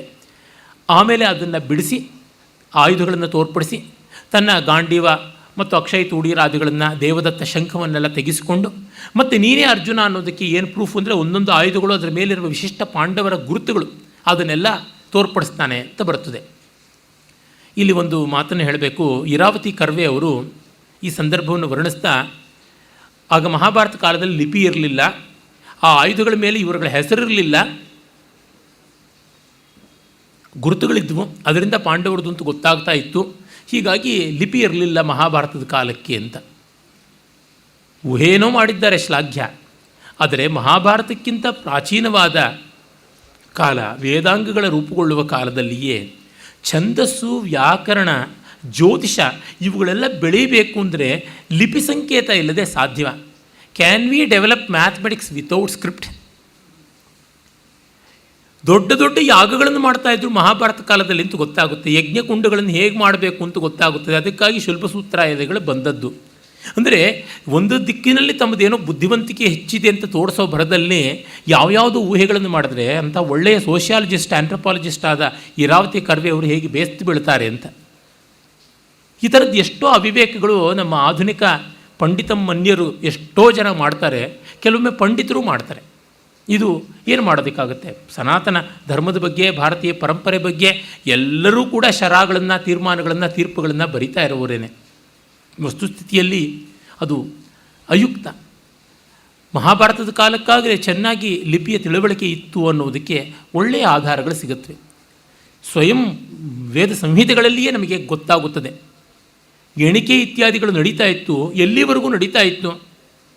ಹಲವು ಡೆಸಿಮಲ್ ಪ್ಲೇಸಸ್ವರೆಗೆ, ಹಲವು ಡಿಜಿಟ್ಸ್ವರೆಗೆ ಇತ್ತು ಅಂತ ಗೊತ್ತಾದರೆ ಚಮಕಾದಿಗಳನ್ನು ನೋಡಿದಾಗ ನಮಗೆ ಗೊತ್ತಾಗುತ್ತದೆ ಯಾವ ತರಹ ಅಂತ. ಅದರಿಂದ ನಮಗೆ ಸ್ಪಷ್ಟವಾಗಿ ತಿಳಿಯುತ್ತದೆ. ವಿಜ್ಞಾನ, ತಂತ್ರಜ್ಞಾನ, ಗಣಿತಾದಿಗಳು ಬೆಳೀತಾ ಇದ್ದಂತೆ, ವ್ಯಾಕರಣ, ಛಂದಸ್ಸುಗಳು ಬೆಳೀತಾ ಇದ್ದಂತೆ ಲಿಪಿಯ ಅನಿವಾರ್ಯತೆ ಬಂದೇ ಬರುತ್ತದೆ ಅಂತ ಗೊತ್ತಾಗುತ್ತದೆ. ಇರಲಿ, ಇದು ಆನುಷಂಗಿಕ. ಮುಖ್ಯವಾಗಿದ್ದನ್ನು ನಾವೀಗ ನೋಡೋಣ. ಗೌಣವಾದದನ್ನು ಬಿಟ್ಟು ಬರೋಣ. ಅರ್ಜುನ ದಿವ್ಯಾಯುಧಗಳನ್ನು ಇಳಿಸಿಕೊಂಡು ಮತ್ತೆ ತಾನು ಕೈಗೆ ಹಾಕ್ಕೊಂಡಿದ್ದ ಶಂಖದ ಬಳೆಗಳನ್ನು ಒಡೆಯುತ್ತಾನೆ ಅಂತಲೂ ಬರುತ್ತೆ. ಅಂದರೆ ಅಲ್ಲಿವರೆಗೂ ಅವನು ಸ್ತ್ರೈಣಾಕೃತಿ ನಪುಂಸಕರ ವೇಷ ತಳೆದಿದ್ದ. ರವಿಕೆಯನ್ನು ಮೇಲಕ್ಕೆ ಕಟ್ಟಿಕೊಂಡು ಸೀರೆಯನ್ನು ವೀರಗಚ್ಚೆಯಾಗಿ ಬಿಗಿದು ತಲೆ ಕೂದಲು ಉದ್ದವಾಗಿ ಬೆಳೆಸಿದ್ದನ್ನು ಹಿಂದೆ ಗಂಟು ಹಾಕಿಕೊಂಡು ಅವನು ಯುದ್ಧಕ್ಕೆ ಸನ್ನಾಹ ಮಾಡಿಕೊಂಡ ಅಂತ ಬರುತ್ತದೆ. ಅಷ್ಟನ್ನು ನ್ಯಾಚುರಲ್ ಆಗಿ ಕವಿ ವ್ಯಾಸರು ವರ್ಣಿಸ್ತಾರೆ. ಆಮೇಲೆ ಅವನ ಶಂಖನಾದವನ್ನು ಕೇಳ್ತಾ ಇದ್ದಂತೆ ದ್ರೋಣನಿಗೆ ಗೊತ್ತಾಗುತ್ತೆ ಇದು ಅರ್ಜುನನದೇ ಶಂಖನಾದ ಅಂತ. ಆ ಗುರು ಶಿಷ್ಯರ ಪ್ರೀತಿ ಅಷ್ಟು ಚೆನ್ನಾಗಿರ್ತಕ್ಕಂಥದ್ದು. ಆಮೇಲೆ ಅರ್ಜುನ ವೀರೋಚಿತವಾಗಿ ಯುದ್ಧದಲ್ಲಿ ಎದುರುಗೊಳ್ತಾನೆ. ಅದೆಲ್ಲ ನಾವು ಹಿಂದೆ ನೋಡಿರ್ತಕ್ಕಂಥದ್ದೇನೆ. ಬೇರೆ ಬೇರೆ ಸಂದರ್ಭಗಳಲ್ಲಿ ದ್ರೋಣ, ಭೀಷ್ಮ ಇತ್ಯಾದಿಗಳ ಪಾತ್ರಗಳನ್ನು ಪರಾಮರ್ಶೆ ಮಾಡುವಾಗ ಅರ್ಜುನನ ಆಗಮನವನ್ನು ಅವರು ಹೇಗೆ ಕಂಡರು, ನಮಸ್ಕಾರ ಬಾಣ, ಆಲಿಂಗನ ಬಾಣ, ಪಾದಾಭಿವಂದನ ಬಾಣ, ಕುಶಲಪ್ರಶ್ನ ಬಾಣ ಇತ್ಯಾದಿಗಳನ್ನು ಬಿಟ್ಟದ್ದು ಇವೆಲ್ಲ ಕೂಡ. ಆಮೇಲೆ ಪ್ರತಿಯೊಬ್ಬರನ್ನೂ ಹಿಡಿದು ಎದುರಿಸಬೇಕು ಅಂತ ನೋಡಿದಾಗ ದುರ್ಯೋಧನ ದೂರ ಹೋದರೆ ಅವನನ್ನು ಬೆನ್ನಟ್ಕೊಂಡು ಹೋಗ್ತಾನೆ. ಯಾಕೆಂದರೆ ಗೋವುಗಳನ್ನು ಅವನು ಎತ್ಕೊಂಡು ಹೋಗ್ತಾ ಇರ್ತಾನೆ. ಅವನನ್ನು ತಡೆ ಹಿಡಿತಾನೆ, ಅವನು ಗೇಲಿ ಮಾಡ್ತಾನೆ, ಯುದ್ಧಕ್ಕೆ ಕೆರಳಿಸ್ತಾನೆ, ಯುದ್ಧ ಮಾಡಿ ಅವನು ಸೋಲಿಸ್ತಾನೆ. ಕರ್ಣ ಬಂದಾಗ ಅವನನ್ನು ಸೋಲಿಸ್ತಾನೆ. ಇಲ್ಲಿ ನಾವು ಗಮನಿಸಬೇಕಾದ್ದು ಒಂದೇ ಒಂದು ಯುದ್ಧದಲ್ಲಿಯೂ ಕರ್ಣ ಅರ್ಜುನನ್ನು ಮೀರಿಸಿಲ್ಲ. ಇದು ಕರ್ಣನ ಕ್ರೆಡೆನ್ಷಿಯಲ್ಸ್. ಏನು ಮಾಡೋದು? ಅದಾದ ಮೇಲೆ ನಾವು ನೋಡುವಂಥದ್ದು ದೊಡ್ಡ ಯುದ್ಧ ಬೇಡ ಅಂತ ಉತ್ತರ ಕೇಳಿಕೊಂಡಾಗ ಎಲ್ಲರನ್ನೂ ಮೂರ್ಛೆಗೊಳಿಸ್ತಕ್ಕಂಥ ಸಂಮೋಹನಾಸ್ತ್ರ. ಅರ್ಜುನನಿಗಿದ್ದ ಆ ಕೋಪ ಒಂದು ಅಳವಿನಲ್ಲಿತ್ತು. ಮೊದಲಿಗೆ ಬಂತು ಇವರನ್ನು ಇಷ್ಟು ಕಾಲ ನಮ್ಮನ್ನು ತೊಂದರೆ ಮಾಡಿದ್ರಲ್ಲ, ಕೊಂದೇ ಬಿಡಬೇಕು ಅಂತ. ಆದರೆ ತಮ್ಮ ತಮ್ಮ ಪ್ರತಿಜ್ಞೆ ಮೊದಲಾದವು ಉಂಟು, ಅಷ್ಟು ದೊಡ್ಡ ಸೇನೆ ಉಂಟು. ಹಾಗಾಗಿ ಎಷ್ಟು ಯುದ್ಧ ಮಾಡಬೇಕು ಅಷ್ಟು ಮಾಡಬೇಕು ಅನ್ನುವ ಅಳವು ಅದನ್ನು ತಂದುಕೋತಾನೆ ವಿವೇಕವನ್ನು. ಈ ಸಂದರ್ಭದಲ್ಲಿ ಕರ್ಣ ಅರ್ಜುನರ ಹೋಲಿಕೆ ಬಂದದ್ರಿಂದ ಹೇಳ್ತೀನಿ. ಈಚೆಗೆ ಒಂದು ಇಂಟರ್ನೆಟ್ನ ಲೇಖನವನ್ನು ನೋಡುವುದಾಯಿತು. ರಾಜೀವ್ ಶ್ರೀನಿವಾಸನ್ ಅಂತ ಒಬ್ಬರು ಸಾಕಷ್ಟು ಸನಾತನ ಧರ್ಮ, ಭಾರತೀಯ ಸಂಸ್ಕೃತಿ, ವಿಶೇಷವಾಗಿ ಕರೆಂಟ್ ಅಫೇರ್ಸ್ ಇವುಗಳನ್ನು ಕುರಿತು ಸನಾತನ ಧರ್ಮಕ್ಕೆ ಪೂರಕವಾಗಿರುವಂತೆ ವಾಸ್ತವಗಳನ್ನು ಚೆನ್ನಾಗಿ ವಿಶ್ಲೇಷಣೆ ಮಾಡ್ತಾರೆ, ಸಾಕ್ಷ್ಯಗಳನ್ನೆಲ್ಲ ಕೊಡ್ತಾರೆ. NRI ಇರಬೇಕು ಅನಿಸುತ್ತೆ. 10-15 ವರ್ಷಗಳಿಂದ ಸತತವಾಗಿ ಬರ್ಕೊಂಡು ಬಂದಿದ್ದಾರೆ. ಆದರೆ ನಮ್ಮದಲ್ಲದ ಕ್ಷೇತ್ರದಲ್ಲಿ ಕಾಲಿಟ್ಟರೆ ಏನು ಅನರ್ಥ ಆಗುತ್ತದೆ ಅನ್ನೋದನ್ನು ಈಚೆಗೆ ಡಿಸ್ಕವರಿ ಇಂಡಿಯಾ ಫ್ಯಾಕ್ಟ್ಸ್ ಅನ್ನುವ ಆ ಒಂದು ಈ ಪತ್ರಿಕೆಯಲ್ಲಿ ನೋಡಿದೆ. ನರೇಂದ್ರ ಮೋದಿಯ ವಿಜಯದ ಸಂದರ್ಭವನ್ನು ಇಟ್ಟುಕೊಂಡು ಅವರು ಎಪಿಕ್ ಪ್ಯಾರಲ್ಸ್ ಅಂತ ತೆಗೆದುಕೊಂಡು ನರೇಂದ್ರ ಮೋದಿಯನ್ನು ಕರ್ಣನಿಗೆ ಹೋಲಿಸಿದ್ದಾರೆ. ಆ ರಾಜೀವ್ ಶ್ರೀನಿವಾಸನ್ನ ಮಹಾಭಾರತ ಜ್ಞಾನ ಎಲ್ಲ ತಮಿಳ್ ಸಿನಿಮಾ ಕರ್ಣನ್ನಿಂದ ಪ್ರಭಾವಿತವಾದದ್ದು ಅಂತ ಗೊತ್ತಾಗುತ್ತದೆ. ಶಿವಾಜಿ ಗಣೇಶನಿಗೆ ಪರ್ಯಾಪ್ತವಾಗತಕ್ಕಂಥದ್ದು. ವ್ಯಾಸರ ಮಹಾಭಾರತ ನೋಡಿದ್ರೆ ಮೋದಿಯದು ಕರ್ಣನದು ಈಕ್ವೇಷನ್ ಅಲ್ಲವೇ ಅಲ್ಲ ಅಂತ ನಮಗೆ ಗೊತ್ತಾಗುತ್ತದೆ. ಅದರ ಸಂಬಂಧಪಟ್ಟವರಿಗೆ ನಾನು ಹೇಳಿದೆ, ಈ ಅನರ್ಥ ಯಾಕಪ್ಪ ಮಾಡಿದ್ರಿ, ಇದು ಅವಿವೇಕ ಆಯ್ತಲ್ಲ, ಅವರು ಇನ್ನು ಬೇರೆ ಎಷ್ಟೋ ಲೇಖನಗಳಲ್ಲಿ ಈ ಥರ ಅವಿವೇಕ ಆಗಿದೆಯಾ ಅಂತ ಸಂದೇಹ ಬರೋ ಥರ ಆಗಿಬಿಡುತ್ತಲ್ಲ, ಸ್ವಲ್ಪ ತಿದ್ದಬಾರ್ದಾಗಿತ್ತ ಸಂಪಾದಕೀಯವಾಗಿ ಅಂತ. ಸಂಪಾದಕೀಯರಿಗೆ ದಾಕ್ಷಿಣ್ಯ ಏನು ಮಾಡೋದು ಪಾಪ, ಎಲ್ರಿಗೂ ಇರುತ್ತೆ. ಬಿಡಿಯಕ್ಕೆ ಬಸರಾದರೆ ಹೆರೋಕ್ಕೆ ಊರಲ್ಲಿ ಜಾಗವಿಲ್ಲ ಅಂತ ಏನು ಮಾಡೋದು. ಆದರೆ ನಾವು ನಮ್ಮದಲ್ಲದ ಕ್ಷೇತ್ರಕ್ಕೆ ಕೈ ಹಾಕಿದಾಗ ನಾವು ಮೂಲವನ್ನು ನೋಡಿಕೊಂಡಿದ್ದರೆ ಮೇಲು. ಕನಿಷ್ಠ ಪ್ರಾಮಾಣಿಕವಾದ ಸೋರ್ಸಸ್ ಏನಿವೆ ಅನ್ನೋದನ್ನು ಗಟ್ಟಿ ಮಾಡಿಕೊಂಡ್ರೆ ಮೇಲು. ತರ್ಕ ಏನೆಲ್ಲ ಮಾಡಿದ್ರೂ ಕಡೆಗೆ ಅನುಭವಕ್ಕೆ, ಅನುಭವದ ದಾಖಲೆಯಾದ ಶಾಸ್ತ್ರಕ್ಕೆ ಬದ್ಧವಾಗದೇ ಇದ್ದರೆ ಯಾವ ರೀತಿ? ಏಕೆಂದರೆ ಕರ್ಣನ ಮೇಲೆ ನಮಗಿರುವ ಯಾವ್ಯಾವುದೋ ಬೇರೆ ಬೇರೆ ದಿಕ್ಕುಗಳಿಂದ ಬಂದಿರುವ ಪ್ರೀತಿ ಮಮಕಾರಗಳು ಅವನನ್ನು ಇಲ್ಲದ ಸಲ್ಲದ ಸ್ಥಾನಕ್ಕೆ ಏರಿಸಿಬಿಡ್ತವೆ. ಒಂದೇ ಒಂದು ಮಹಾಭಾರತ ಯುದ್ಧದಲ್ಲೂ ಅರ್ಜುನನ್ನು ಅವನು ಮೀರಿಸಿದ್ದು ಕಾಣಿಸೋದಿಲ್ಲ ಅನ್ನೋದನ್ನು ನಾವು ನೋಡಬೇಕು. ನೋಡಿದಾಗ ನಮಗೆ ಗೊತ್ತಾಗುತ್ತೆ ಎಲ್ಲೆಲ್ಲ ಯಾವ್ಯಾವ ಕಡೆಯೆಲ್ಲ ಬಂದುಬಿಟ್ಟಿವೆ. ಅದು ಒಂದು ರೀತಿ ಸೋಷಿಯಲ್ ಜಸ್ಟಿಸ್ ಮಾಡಬೇಕು ಅನ್ನೋ ವ್ಯಾಧಿ ಇದೆಯಲ್ಲ, ಅದು ಕಲೆ ವಿಷಯದಲ್ಲಿ ಮಾತ್ರ ತುಂಬ ಅನ್ಯಾಯ ಮಾಡುತ್ತೆ. ಬೇರೆ ಯಾವುದೇ ಇರಲಿ, ಕಲೆ ನಿತ್ಯ ಜೀವನಕ್ಕೆ, ಜೀವಿಕೆಗೆ ಅವಶ್ಯಕವಲ್ಲ, ಜೀವನಕ್ಕೆ ಅವಶ್ಯಕ. ಅಲ್ಲಿ ಈ ಥರದ್ದು ಮಾಡೋದಕ್ಕೆ ಬಂದರೆ ಅನ್ಯಾಯವಾಗುತ್ತದೆ. ಅದೇನು ಮಾಡಬೇಕಾಗಿಲ್ಲ. ಕರ್ಣನಿಗೆ ಅವನದಾದ ಯೋಗ್ಯತೆ ಇದೆ, ಸಾಕು. ಅವನು ಮೆಚ್ಚೋದಕ್ಕೆ ಅವನು ಪರಿಪೂರ್ಣ ವೀರ ಆಗಿರಬೇಕು ಅಂತಿಲ್ಲ. ನನಗೆ ಧೃತರಾಷ್ಟ್ರನ ಪಾತ್ರ ಎಷ್ಟೋ ರುಚಿಕರವಾದದ್ದು ಅನಿಸುತ್ತೆ. ಅದಕ್ಕೆ ಅವನೇನು ಪರಮ ಭಾಗವತ ಶಿಖಾಮಣಿಯೇ, ವಿದುರನೇ ಅಲ್ಲ. ಇರಲಿ, ಇನ್ನು ನಾವು ಮಹಾಭಾರತದ ಆ ಒಂದು ವಿರಾಟ ಪರ್ವದ ಅರ್ಜುನನ ಪಾತ್ರ ಸ್ವರೂಪವನ್ನು ಬೀಳ್ಗೊಟ್ಟು ಬರಬಹುದು. ಉತ್ತರೆಯ ವಿವಾಹದ ಸಂದರ್ಭವನ್ನು ಹಿಂದೆಯೇ ನಾನು ಹೇಳಿದ್ದೀನಿ. ಆಮೇಲೆ ಉದ್ಯೋಗ ಪರ್ವದಲ್ಲಿ ಅರ್ಜುನ ತುಂಬ ದೊಡ್ಡ ರೀತಿಯ ಪಾತ್ರವನ್ನೇನು ವಹಿಸೋದಿಲ್ಲ. ಕೃಷ್ಣನ ಹತ್ತಿರಕ್ಕೆ ಅವನು ಸಹಾಯ ಯಾಚನೆಗೆ ಬರ್ತಾನೆ. ಬಂದಾಗ ಚೆನ್ನಾಗಿ ನಡ್ಕೊಳ್ತಾನೆ. ಕೃಷ್ಣನಿಗಂತೂ ಅರ್ಜುನನ ಮೇಲೆ ಪ್ರೀತಿ ಇರುತ್ತದೆ. ದುರ್ಯೋಧನ ಮೊದಲು ಬಂದಿದ್ದರು, ಅರ್ಜುನ ಆಮೇಲೆ ಬಂದಿದ್ದರು. ಮೊದಲು ಕಂಡದ್ದು ಅರ್ಜುನನ್ನ ಅಂತ ತುಂಬ ಚಮತ್ಕಾರ ಮಾಡ್ತಾನೆ. ಅರ್ಜುನನಿಗೆ ಬಲ ಸಿಗುತ್ತದೆ. ಆದರೆ ಒಂದು ಮಾತ್ರ ತುಂಬ ಘನಿಷ್ಠವಾದದ್ದು. ಅದೆಂದರೆ ತನ್ನ ಸಕಲ ಸೇನೆಯನ್ನು ಮತ್ತು ತನ್ನನ್ನು, ಅದು ನಿರಾಯುಧನಾದ ತನ್ನನ್ನು ಒಂದು ಕಡೆಗೆ ಅಂತ ಮಾಡ್ಕೋತಾನೆ. ಸಮಸ್ತ ನಾರಾಯಣೀ ಸೈನ್ಯ, ಕೃಷ್ಣನ ಪರ್ಸನಲ್ ಆರ್ಮಿ ಮತ್ತು ಯಾದವರ ಒಂದಿಷ್ಟು ಸೈನ್ಯ ಅದಷ್ಟು ಒಂದು ಕಡೆಗೆ, ಮತ್ತು ಕೃಷ್ಣನೇ ಒಬ್ಬ ಏಕಾಂಗನಾಗಿ ಒಂದು ಕಡೆ, ನಿರಾಯುಧ ಕೂಡ. ಆಗ ಆಯ್ಕೆ ಮಾಡಿಕೊಳ್ಳೋದು ಯಾವುದು ಅಂತ. ನನಗೆ ಅರ್ಜುನನ ವ್ಯಕ್ತಿತ್ವದ ಉನ್ನತಿ ಇಲ್ಲಿ ತುಂಬ ಚೆನ್ನಾಗಿ ಕಾಣಿಸುತ್ತದೆ ಅಂತ ಅನಿಸುತ್ತದೆ. ನಾನು ಎಷ್ಟೋ ಬಾರಿ ಅಂದುಕೊಳ್ಳೋದುಂಟು, ಗೀತಾ ಶ್ರವಣಾಧಿಕಾರ ಅಂತ ಯಾವುದಾದ್ರೂ ಇದ್ದರೆ ಅದು ಈ ಸನ್ನಿವೇಶದ್ದು ಅಂತ. ತುಂಬ ಒಬ್ಬರನ್ನ ನಾವು ಸಮರ್ಪಿತವಾಗಿ ಒಪ್ಪಿಕೊಂಡಾಗಲೇ ನಮಗೆ ಅವರಿಂದ ಪ್ರಯೋಜನ ಆಗೋದು, ಅವರ ಪೂರ್ಣಾನುಗ್ರಹ ನಮಗಾಗೋದು. ನಾವು ಅವರನ್ನ ಅನ್ಕಂಡೀಷನಲ್ಲಾಗಿ ಒಪ್ಪಿಕೊಂಡಾಗಲೇ. ಅಲ್ಲಿ ಸ್ವಲ್ಪ ನಾವು ಬೇರ ಮಾಡೋದು ಅಂತೀವಲ್ಲ, ಅಲ್ಲಿ ಒಂದು ರೀತಿ ವ್ಯವಹಾರ ಮಾಡೋದು, ಚೌಕಾಸಿ ಮಾಡೋದು ಮಾಡಿದ್ರೆ ಅವರಿಂದ ಪೂರ್ಣವಾಗಿ ನಮಗೆ ಅನುಗ್ರಹ ಹರಿದು ಬರೋಲ್ಲ. ಕೃಷ್ಣನ ಮೇಲೆ ಅವನಿಗಷ್ಟು ನಂಬಿಕೆ, ವಿಶ್ವಾಸ ಎಲ್ಲ ಇದೆ. ಇಲ್ಲವಾದರೆ ಭಗವದ್ಗೀತೆಯಲ್ಲಿ ಶಿಷ್ಯಸ್ತೇಹಂ ಶಾಧಿಮಾಂ ತ್ವಾಂ ಪ್ರಪನ್ನಂ ಧರ್ಮ ಸಮೂಢಚೇತಾಹ ಅಂತೆಲ್ಲ ಹೇಳ್ಕೊಳ್ತಾ ಇರಲಿಲ್ಲ. ಅವನಿಗೆ ಅಷ್ಟು ನಂಬಿಕೆ ಇತ್ತು. ಎಲ್ಲ ಯಾದವ ವೀರರು ಒಂದು ಕಡೆ ಇದ್ದರು, ನಿರಾಯುಧನಾಗಿರುವುದಾದರೂ ಕೃಷ್ಣ ಅವನೊಂದು ಕಡೆ ಇದ್ದರೂ ಅವನು ನಮಗೆ ಬೇಕಾದವನು ಅಂತ. ಈ ಆಯ್ಕೆ ಅರ್ಜುನಿಗೆ ಚಾಯ್ಸ್ ಆಯಿತು, ದುರ್ಯೋಧನಿಗೆ ಚಾಯ್ಸ್ ಇಲ್ಲ.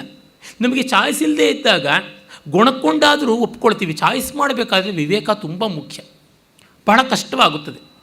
ನನಗೆ ಅವಧಾನಗಳ ಅನುಭವದಲ್ಲಿ ಹೇಳ್ತೀನಿ, ನೀವು ಇಷ್ಟ ಬಂದ ಛಂದಸ್ಸಲ್ಲಿ ಹೇಳಿ ಅಂತ ಕೆಲವೊಮ್ಮೆ ಕೊಟ್ಟಾಗ ಯೋಚನೆ ಮಾಡುವುದಾಗುತ್ತದೆ, ಈ ವಸ್ತುವಿಗೆ ಯಾವ ಛಂದಸ್ಸು ಉಚಿತವಾಗುತ್ತದೆ ಅಂತ. ಪೃಚ್ಛಕ ವಿವೇಕಿ ರಸಜ್ಞ ಆದರೆ ಒಳ್ಳೆಯ ಛಂದಸ್ಸನ್ನೇ ಕೊಡ್ತಾನೆ, ಅದು ತುಂಬ ಅನುಕೂಲಕಾರಿಯಾಗುತ್ತದೆ. ಅವಿವೇಕಿ ಪೃಚ್ಛಕನೋ ಅಥವಾ ನಮ್ಮನ್ನು ಹಿಂಸೆ ಮಾಡಬೇಕು ಅನ್ನುವ ಒಂದು ಕ್ಷಮ್ಯವಾದ ದುರುದ್ದೇಶವೂ ಇದ್ದರೆ, ಕ್ಷಮ್ಯ ಯಾಕೆಂದರೆ ಅವಧಾನದಲ್ಲಿ ಹಿಂಸೆ ಆಗುವುದೇ ಹೌದು, ಆಗ ಎಡವಟ್ಟು ಛಂದಸ್ಸು ಕೊಡ್ತಾನೆ. ನಿನ್ನೆ ರಾವಣಾಸುರನ ಕೈಲಾಸ ಪರ್ವತ ವಹನ ಕಾಲ, ಕೈಲಾಸ ಪರ್ವತ ರಾವಣ ಎತ್ತುವಂಥ ಸನ್ನಿವೇಶದ ವರ್ಣನೆಯನ್ನು ಮಾಡಬೇಕು ಅಂತ ಸ್ನೇಹಿತರ ಒಂದು ಆಶುಕವಿತಾ ಗೋಷ್ಠಿಯಲ್ಲಿ ಧೃತವಿಲಂಬಿತ ಛಂದಸ್ಸಲ್ಲಿ ಮಾಡುವುದು ಅಂತ ಆಯಿತು. ಧೃತವಿಲಂಬಿತ ಛಂದಸ್ಸು ಪಾಪ ಹೆಣ್ಣು, ವಯ್ಯಾರ ಬೆಡಗು, ಅದರೊಳಗೆ ರಾವಣಾಸುರನ ಎಲ್ಲಿ ತರೋಕ್ಕಾಗುತ್ತೆ? ಶೂರ್ಪಣಿಕೆಯೇ ತರೋಕ್ಕಾಗೋದಿಲ್ಲ, ರಾವಣಾಸುರ ಎಲ್ಲಿ ಬಂದಾನು? ಹಾಗಾಗಿ ಆ ಭಾವಕ್ಕೆ ತಕ್ಕಂಥ ಒಂದು ವಾಹಕ ಬೇಕು. ಆ ರೀತಿ ಕಂಡಾಗ ನಮಗೆ ಗೊತ್ತಾಗುತ್ತದೆ ಛಂದಸ್ಸು ಅನ್ನೋದು ಒಗ್ಗಿ ಬರಲಿಲ್ಲ ಅಂದರೆ ಚಾಯ್ಸ್ ಮಾಡೋದು ಚೆನ್ನಾಗಿತ್ತು, ಈ ಛಂದಸ್ಸು ಸರಿಯಿಲ್ಲ ಅಂತ. ಆದರೆ ನಿಮಗೇ ಕೊಟ್ಟುಬಿಟ್ಟೆ ವಸ್ತುವಿಗೆ ಎಷ್ಟು ಬಗೆಯ ಛಂದಸ್ಸುಗಳು, ಎಷ್ಟು ಬಗೆಯ ಸಾಧ್ಯತೆ ಅಂತ ಆಗುತ್ತದೆ. ಚಾಯ್ಸ್ ಮಾಡುವಾಗ ಸ್ವಾತಂತ್ರ್ಯ ಇದ್ದಷ್ಟು ಬಾಧ್ಯತೆಯೂ ಹೆಚ್ಚು. ಅರ್ಜುನಿಗೆ ನೋಡಿ ಆ ಒಂದು ಕಷ್ಟ ಎಂಥದ್ದು, ತನ್ನ ಆಯ್ಕೆ ಅನ್ನೋದು ತಮ್ಮ ಅಣ್ಣಂದರು ತಮ್ಮಂದರು ಒಪ್ಪುವಂತೆ ಇರಬೇಕು, ತನ್ನ ಪಕ್ಷಕ್ಕೆಲ್ಲ ಒಪ್ಪಿಗೆ ಆಗುವಂತೆ ಇರಬೇಕು. ಅಯ್ಯೋ ಬಂಗಾರದಂಥ ಸೈನ್ಯ ಬಿಟ್ಟು ನಿರಾಯುಧನ ತೊಗೊಂಡು ಬಂದ ಅಂತ ಅನ್ನಬಾರ್ದು. ಅದೇ ಸಂದರ್ಭದಲ್ಲಿ ಕೃಷ್ಣನ ಯಾತಕ್ಕೆ ತೊಗೊಂಡು ಬರಲಿಲ್ಲ, ಈ ಸೈನ್ಯ ಯಾತಕ್ಕೆ ಅಂತಲೂ ಆಗಬಾರ್ದು. ನಿಜ, ಅವನಿಗೆ ಗೊತ್ತು, ಅಣ್ಣ ತಮ್ಮದರ ಮನಸ್ಸು ಏನು ಗೊತ್ತು, ಸತತವಾಗಿ ಕೃಷ್ಣನ ಬೆಂಬಲ ಏನು ಅಂತ ಗೊತ್ತು. ಕೃಷ್ಣ ಆ ರೀತಿ ಸಂಶಯಕ್ಕೆ ಎಡಗೊಳ್ಳುವಂಥ ಚಾರಿತ್ರ್ಯವೇ ಅಲ್ಲ, ದೃಢಮೂಲವಾಗಿದೆ ಅವನ ಒಂದು ಸಾಧನೆ, ಅವನು ಪಾಂಡವರಲ್ಲಿಟ್ಟರು ವಿಶ್ವಾಸ. ಆದರೂ ಆ ಹೊತ್ತಿಗೆ ಯಾರಿಗೂ ಪಾಂಡವರಿಗೆ ಸೈನ್ಯವೇ ಜಮಾಯಿಸಿಲ್ಲ ಸರಿಯಾಗಿ. ಒಂದು ಅಕ್ಷೋಹಿಣಿ ಸೈನ್ಯ ಇಟ್ಕೊಂಡು ಬಂದಂಥ ಶಲ್ಯ ಮಧ್ಯದಲ್ಲೇ ಹೈಜಾಕ್ ಆಗಿ ಹೊರಟೋಗ್ಬಿಟ್ಟಿದ್ದಾನೆ. ನಮ್ಮ ಪಾರ್ಟಿಗೆ ಮಿನಿಮಮ್ ಗ್ಯಾರಂಟಿ ಇರದೇ ಇರುತ್ತೆ, ಮಿನಿಮಮ್ ಸಿಂಪಲ್ ಮೆಜಾರಿಟಿ ಬರುತ್ತೆ ಅಂತ ಅಂದ್ಕೊಂಡು ಹಾರ್ಸ್ ಟ್ರೇಡ್ ಮಾಡಿಕೊಂಡು ಒಂದಷ್ಟು MLAಗಳು MP ಗಳು ಇನ್ನೊಂದು ಕಡೆಗೆ ಹೋಗಿದ್ದಾರೆ ಅಂತಂದರೆ ಯಾರಾದರೂ ಸರಿ, ಏನಾದರೂ ಸರಿ, ಒಂದಿಷ್ಟು ಬಂದು ಇದ್ಬಿಟ್ರೆ ಮೇಲು ಅಂತ. ನೆನ್ನೆ ಯಾರೋ ಒಬ್ಬರು ಸ್ನೇಹಿತರು ಹೇಳ್ತಾ ಇದ್ದರು, ಫೂಲ್ಸ್ ಆದರೂ ಮೆಜಾರಿಟಿನಲ್ಲಿದ್ದಾಗ ತುಂಬ ಟೆರಿಫಿಕ್ ಆಗಿಬಿಡುತ್ತೆ ಅವರ ಅಸೋಸಿಯೇಷನ್ನು ಅಂತ. ಹೀಗಾಗಿ ಸಂಖ್ಯೆಗೂ ಒಂದು ಬಲ ಉಂಟು, ಬೆಲೆ ಉಂಟು ಅಂತ ಆಗುತ್ತದಲ್ಲ, ಗಾತ್ರಕ್ಕೆ ಒಂದು ಬಲ ಬೆಲೆ, ಅದು ಪ್ರಜಾಪ್ರಭುತ್ವದಲ್ಲಿ. ಅವರು ಮೊದಲಿಗೆ 11 ಅಕ್ಷೋಹಿಣಿ ಸೈನ್ಯವನ್ನು ಕೌರವರು ಸೇರಿಸಿಕೊಂಡು ಕೂತಿದ್ದಾರೆ, ನಮ್ಮದು ಇನ್ನೂ ಅತಂತ್ರವಾಗಿದೆ ಅಂತಂದರೆ ಸೈನ್ಯ ಇರಲಿ ಅಂತ ಅನ್ನೋ ಭಾವ ಬಂದುಬಿಡುತ್ತೆ, ಗಾತ್ರ ಇರಲಿ, ಬೆಂಬಲ ಇರಲಿ ಅಂತ. ಆ ಉದ್ವಿಗ್ನತೆಯನ್ನು ಮೀರಬೇಕು ಅಂತಂದರೆ ಅರ್ಜುನನಿಗೆ ಮನಃಪಾಕ, ಕೃಷ್ಣನ ಮೇಲಿನ ವಿಶ್ವಾಸ ಎಷ್ಟು ದೊಡ್ಡದಾಗಿತ್ತು ಅಂತ ಗೊತ್ತಾಗುತ್ತದೆ. ಈ ಕಾರಣದಿಂದಲೇ ಅರ್ಜುನಿಗೆ ಕೃಷ್ಣನ ಮೇಲೆ ಪ್ರೀತಿ ಇತ್ತು ಅಂತ ಭಾವಿಸಿಕೊಂಡ್ರೂ ತಪ್ಪಲ್ಲ, ಸತತವಾಗಿ ಬೆಳೆದು ಬಂದದ್ದು. ಆದರೆ ಇಂಥ ಘಟನೆಗಳಿಂದ ಬಲವಾಗ್ತಾ ಬರುತ್ತೆ, ಬಲವತ್ತರವಾಗ್ತಾ ಬರುತ್ತೆ, ಬಲವತ್ತಮವೂ ಆಗುತ್ತೆ.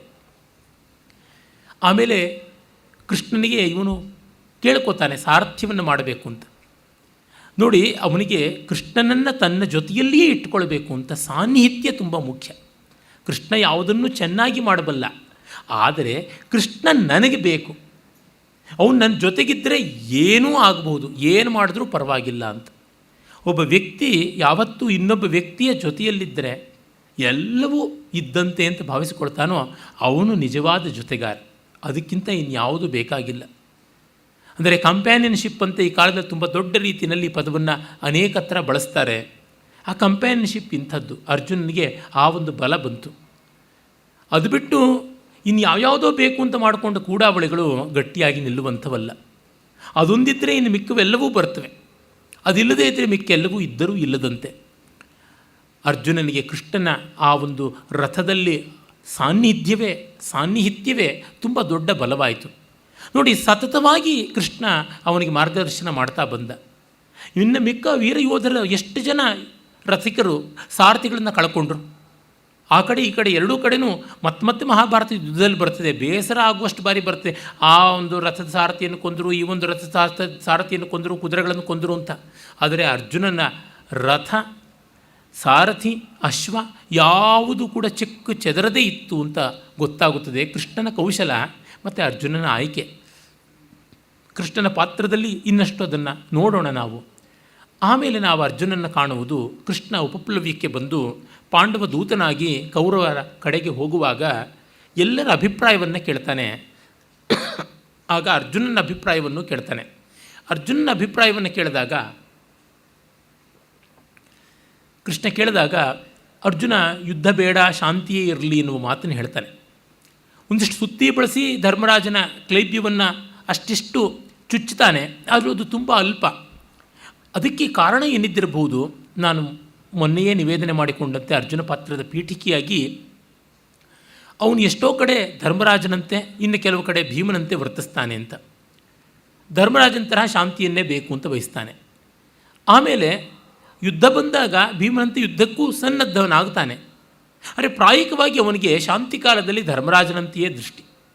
ತಾನಾಗಿ ಕಾಲ ಕೆರ್ಕೊಂಡು ಯುದ್ಧಕ್ಕೆ ಹೋಗೋದು ಅವನನ್ನು ಸವಾಲು ಹೊಡೆದಾಗ, ಅವನ ಪರಾಕ್ರಮಕ್ಕೆ ಯಾರು ಸವಾಲು ಮಾಡಿದಾಗ. ಹಾಗಿಲ್ಲವಾದರೆ ಇಲ್ಲ. ಮತ್ತು ಮಿಕ್ಕೆಲ್ಲ ಪಾಂಡವರಿಗಿಂತ ಮಿಗಿಲಾಗಿ ಅವನಿಗೆ ಭೀಷ್ಮನಲ್ಲಿ ತುಂಬ ಪ್ರೀತಿ ಉಂಟು.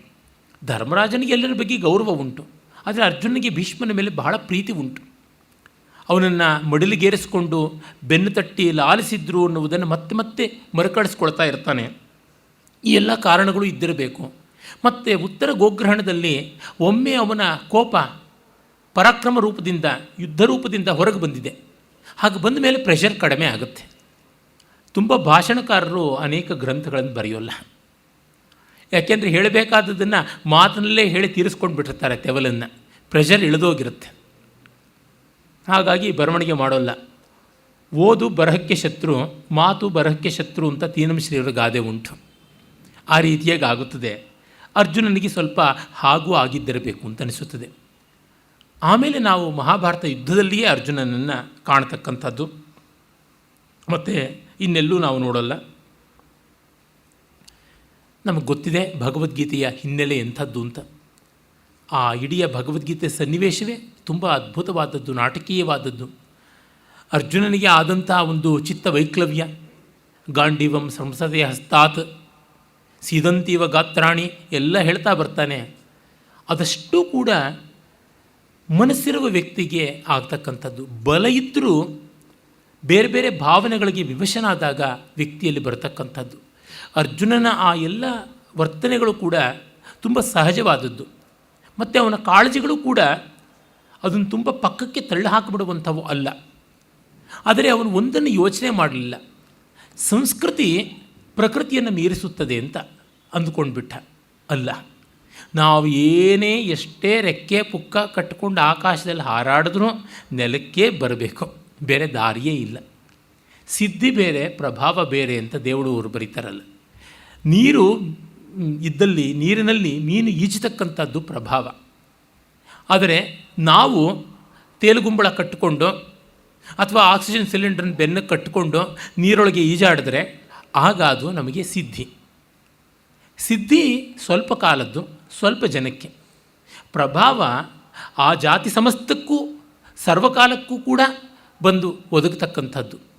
ಹೀಗಾಗಿ ಅರ್ಜುನ ಸಂಸ್ಕೃತಿ ಎನ್ನುವುದು ಸ್ವಭಾವಾನುಗುಣವಾಗಿ ಇರುವಂಥದ್ದು ಅನ್ನೋದನ್ನು ಮರೆತ, ಮತ್ತು ತನ್ನ ಸ್ವಭಾವ ಎಲ್ಲಿದೆ ಅನ್ನೋದು ಆ ಕ್ಷಣದಲ್ಲಿ ಬರೆಯಾಯಿತು.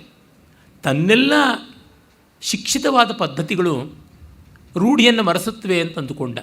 ಹಾಗಾಗುವಂಥದ್ದಲ್ಲ. ತನ್ನಲ್ಲಿ ರೂಢಮೂಲವಾದದ್ದು ಯಾವುದೋ ಅದೇ ಬದುಕತಕ್ಕಂಥದ್ದು ಅಂತ. ನಾನು ಭಗವದ್ಗೀತೆ ವಿಸ್ತಾರಕ್ಕೆ ಹೋಗೋದಿಲ್ಲ. ಆದರೆ ಅವನಿಗೆ ಒಂದು ಒಳ್ಳೆಯ ಗುಣ ಇತ್ತು. ಅದೇನೆಂದರೆ ಯೋಗ್ಯರನ್ನು ಕೇಳಿ ಯೋಗ್ಯರ ಮಾತಿನಂತೆ ನಡೆಯುವಂಥದ್ದು. ಇದು ಪ್ರಪತ್ತಿ ಅಂತ ಶ್ರೀವೈಷ್ಣವ ಪರಂಪರೆಯಲ್ಲಿ ಹೇಳ್ತೀವಿ. ದೊಡ್ಡದಕ್ಕೆ ಶರಣಾಗತಕ್ಕಂಥದ್ದು ಅದು ತುಂಬ ಬೇಕು. ಯೋಗ್ಯವಾದಕ್ಕೆ ಶರಣಾಗುವುದು ಅಲ್ಪವಲ್ಲ, ತುಂಬ ದೊಡ್ಡ ಸತ್ವ, ತುಂಬ ದೊಡ್ಡ ಯೋಗ್ಯತೆ. ಅವ್ರಿಗೇನು ಗೊತ್ತು, ಎಲ್ಲರೂ ದೊಡ್ಡವ್ರ ಕಾಲು ಬಿದ್ದುಬಿಡೋದು, ಅವ್ರು ಹೇಳ್ದಂಗೆ ಕೇಳೋದು ಅಂತ. ಆದರೆ ದೊಡ್ಡದಕ್ಕೆ ನಾವು ಬದ್ಧವಾಗಿ ನಡ್ಕೊಂಡ್ರೆ ಎಷ್ಟೋ ಅಪಾಯ ತಪ್ಪುತ್ತದೆ.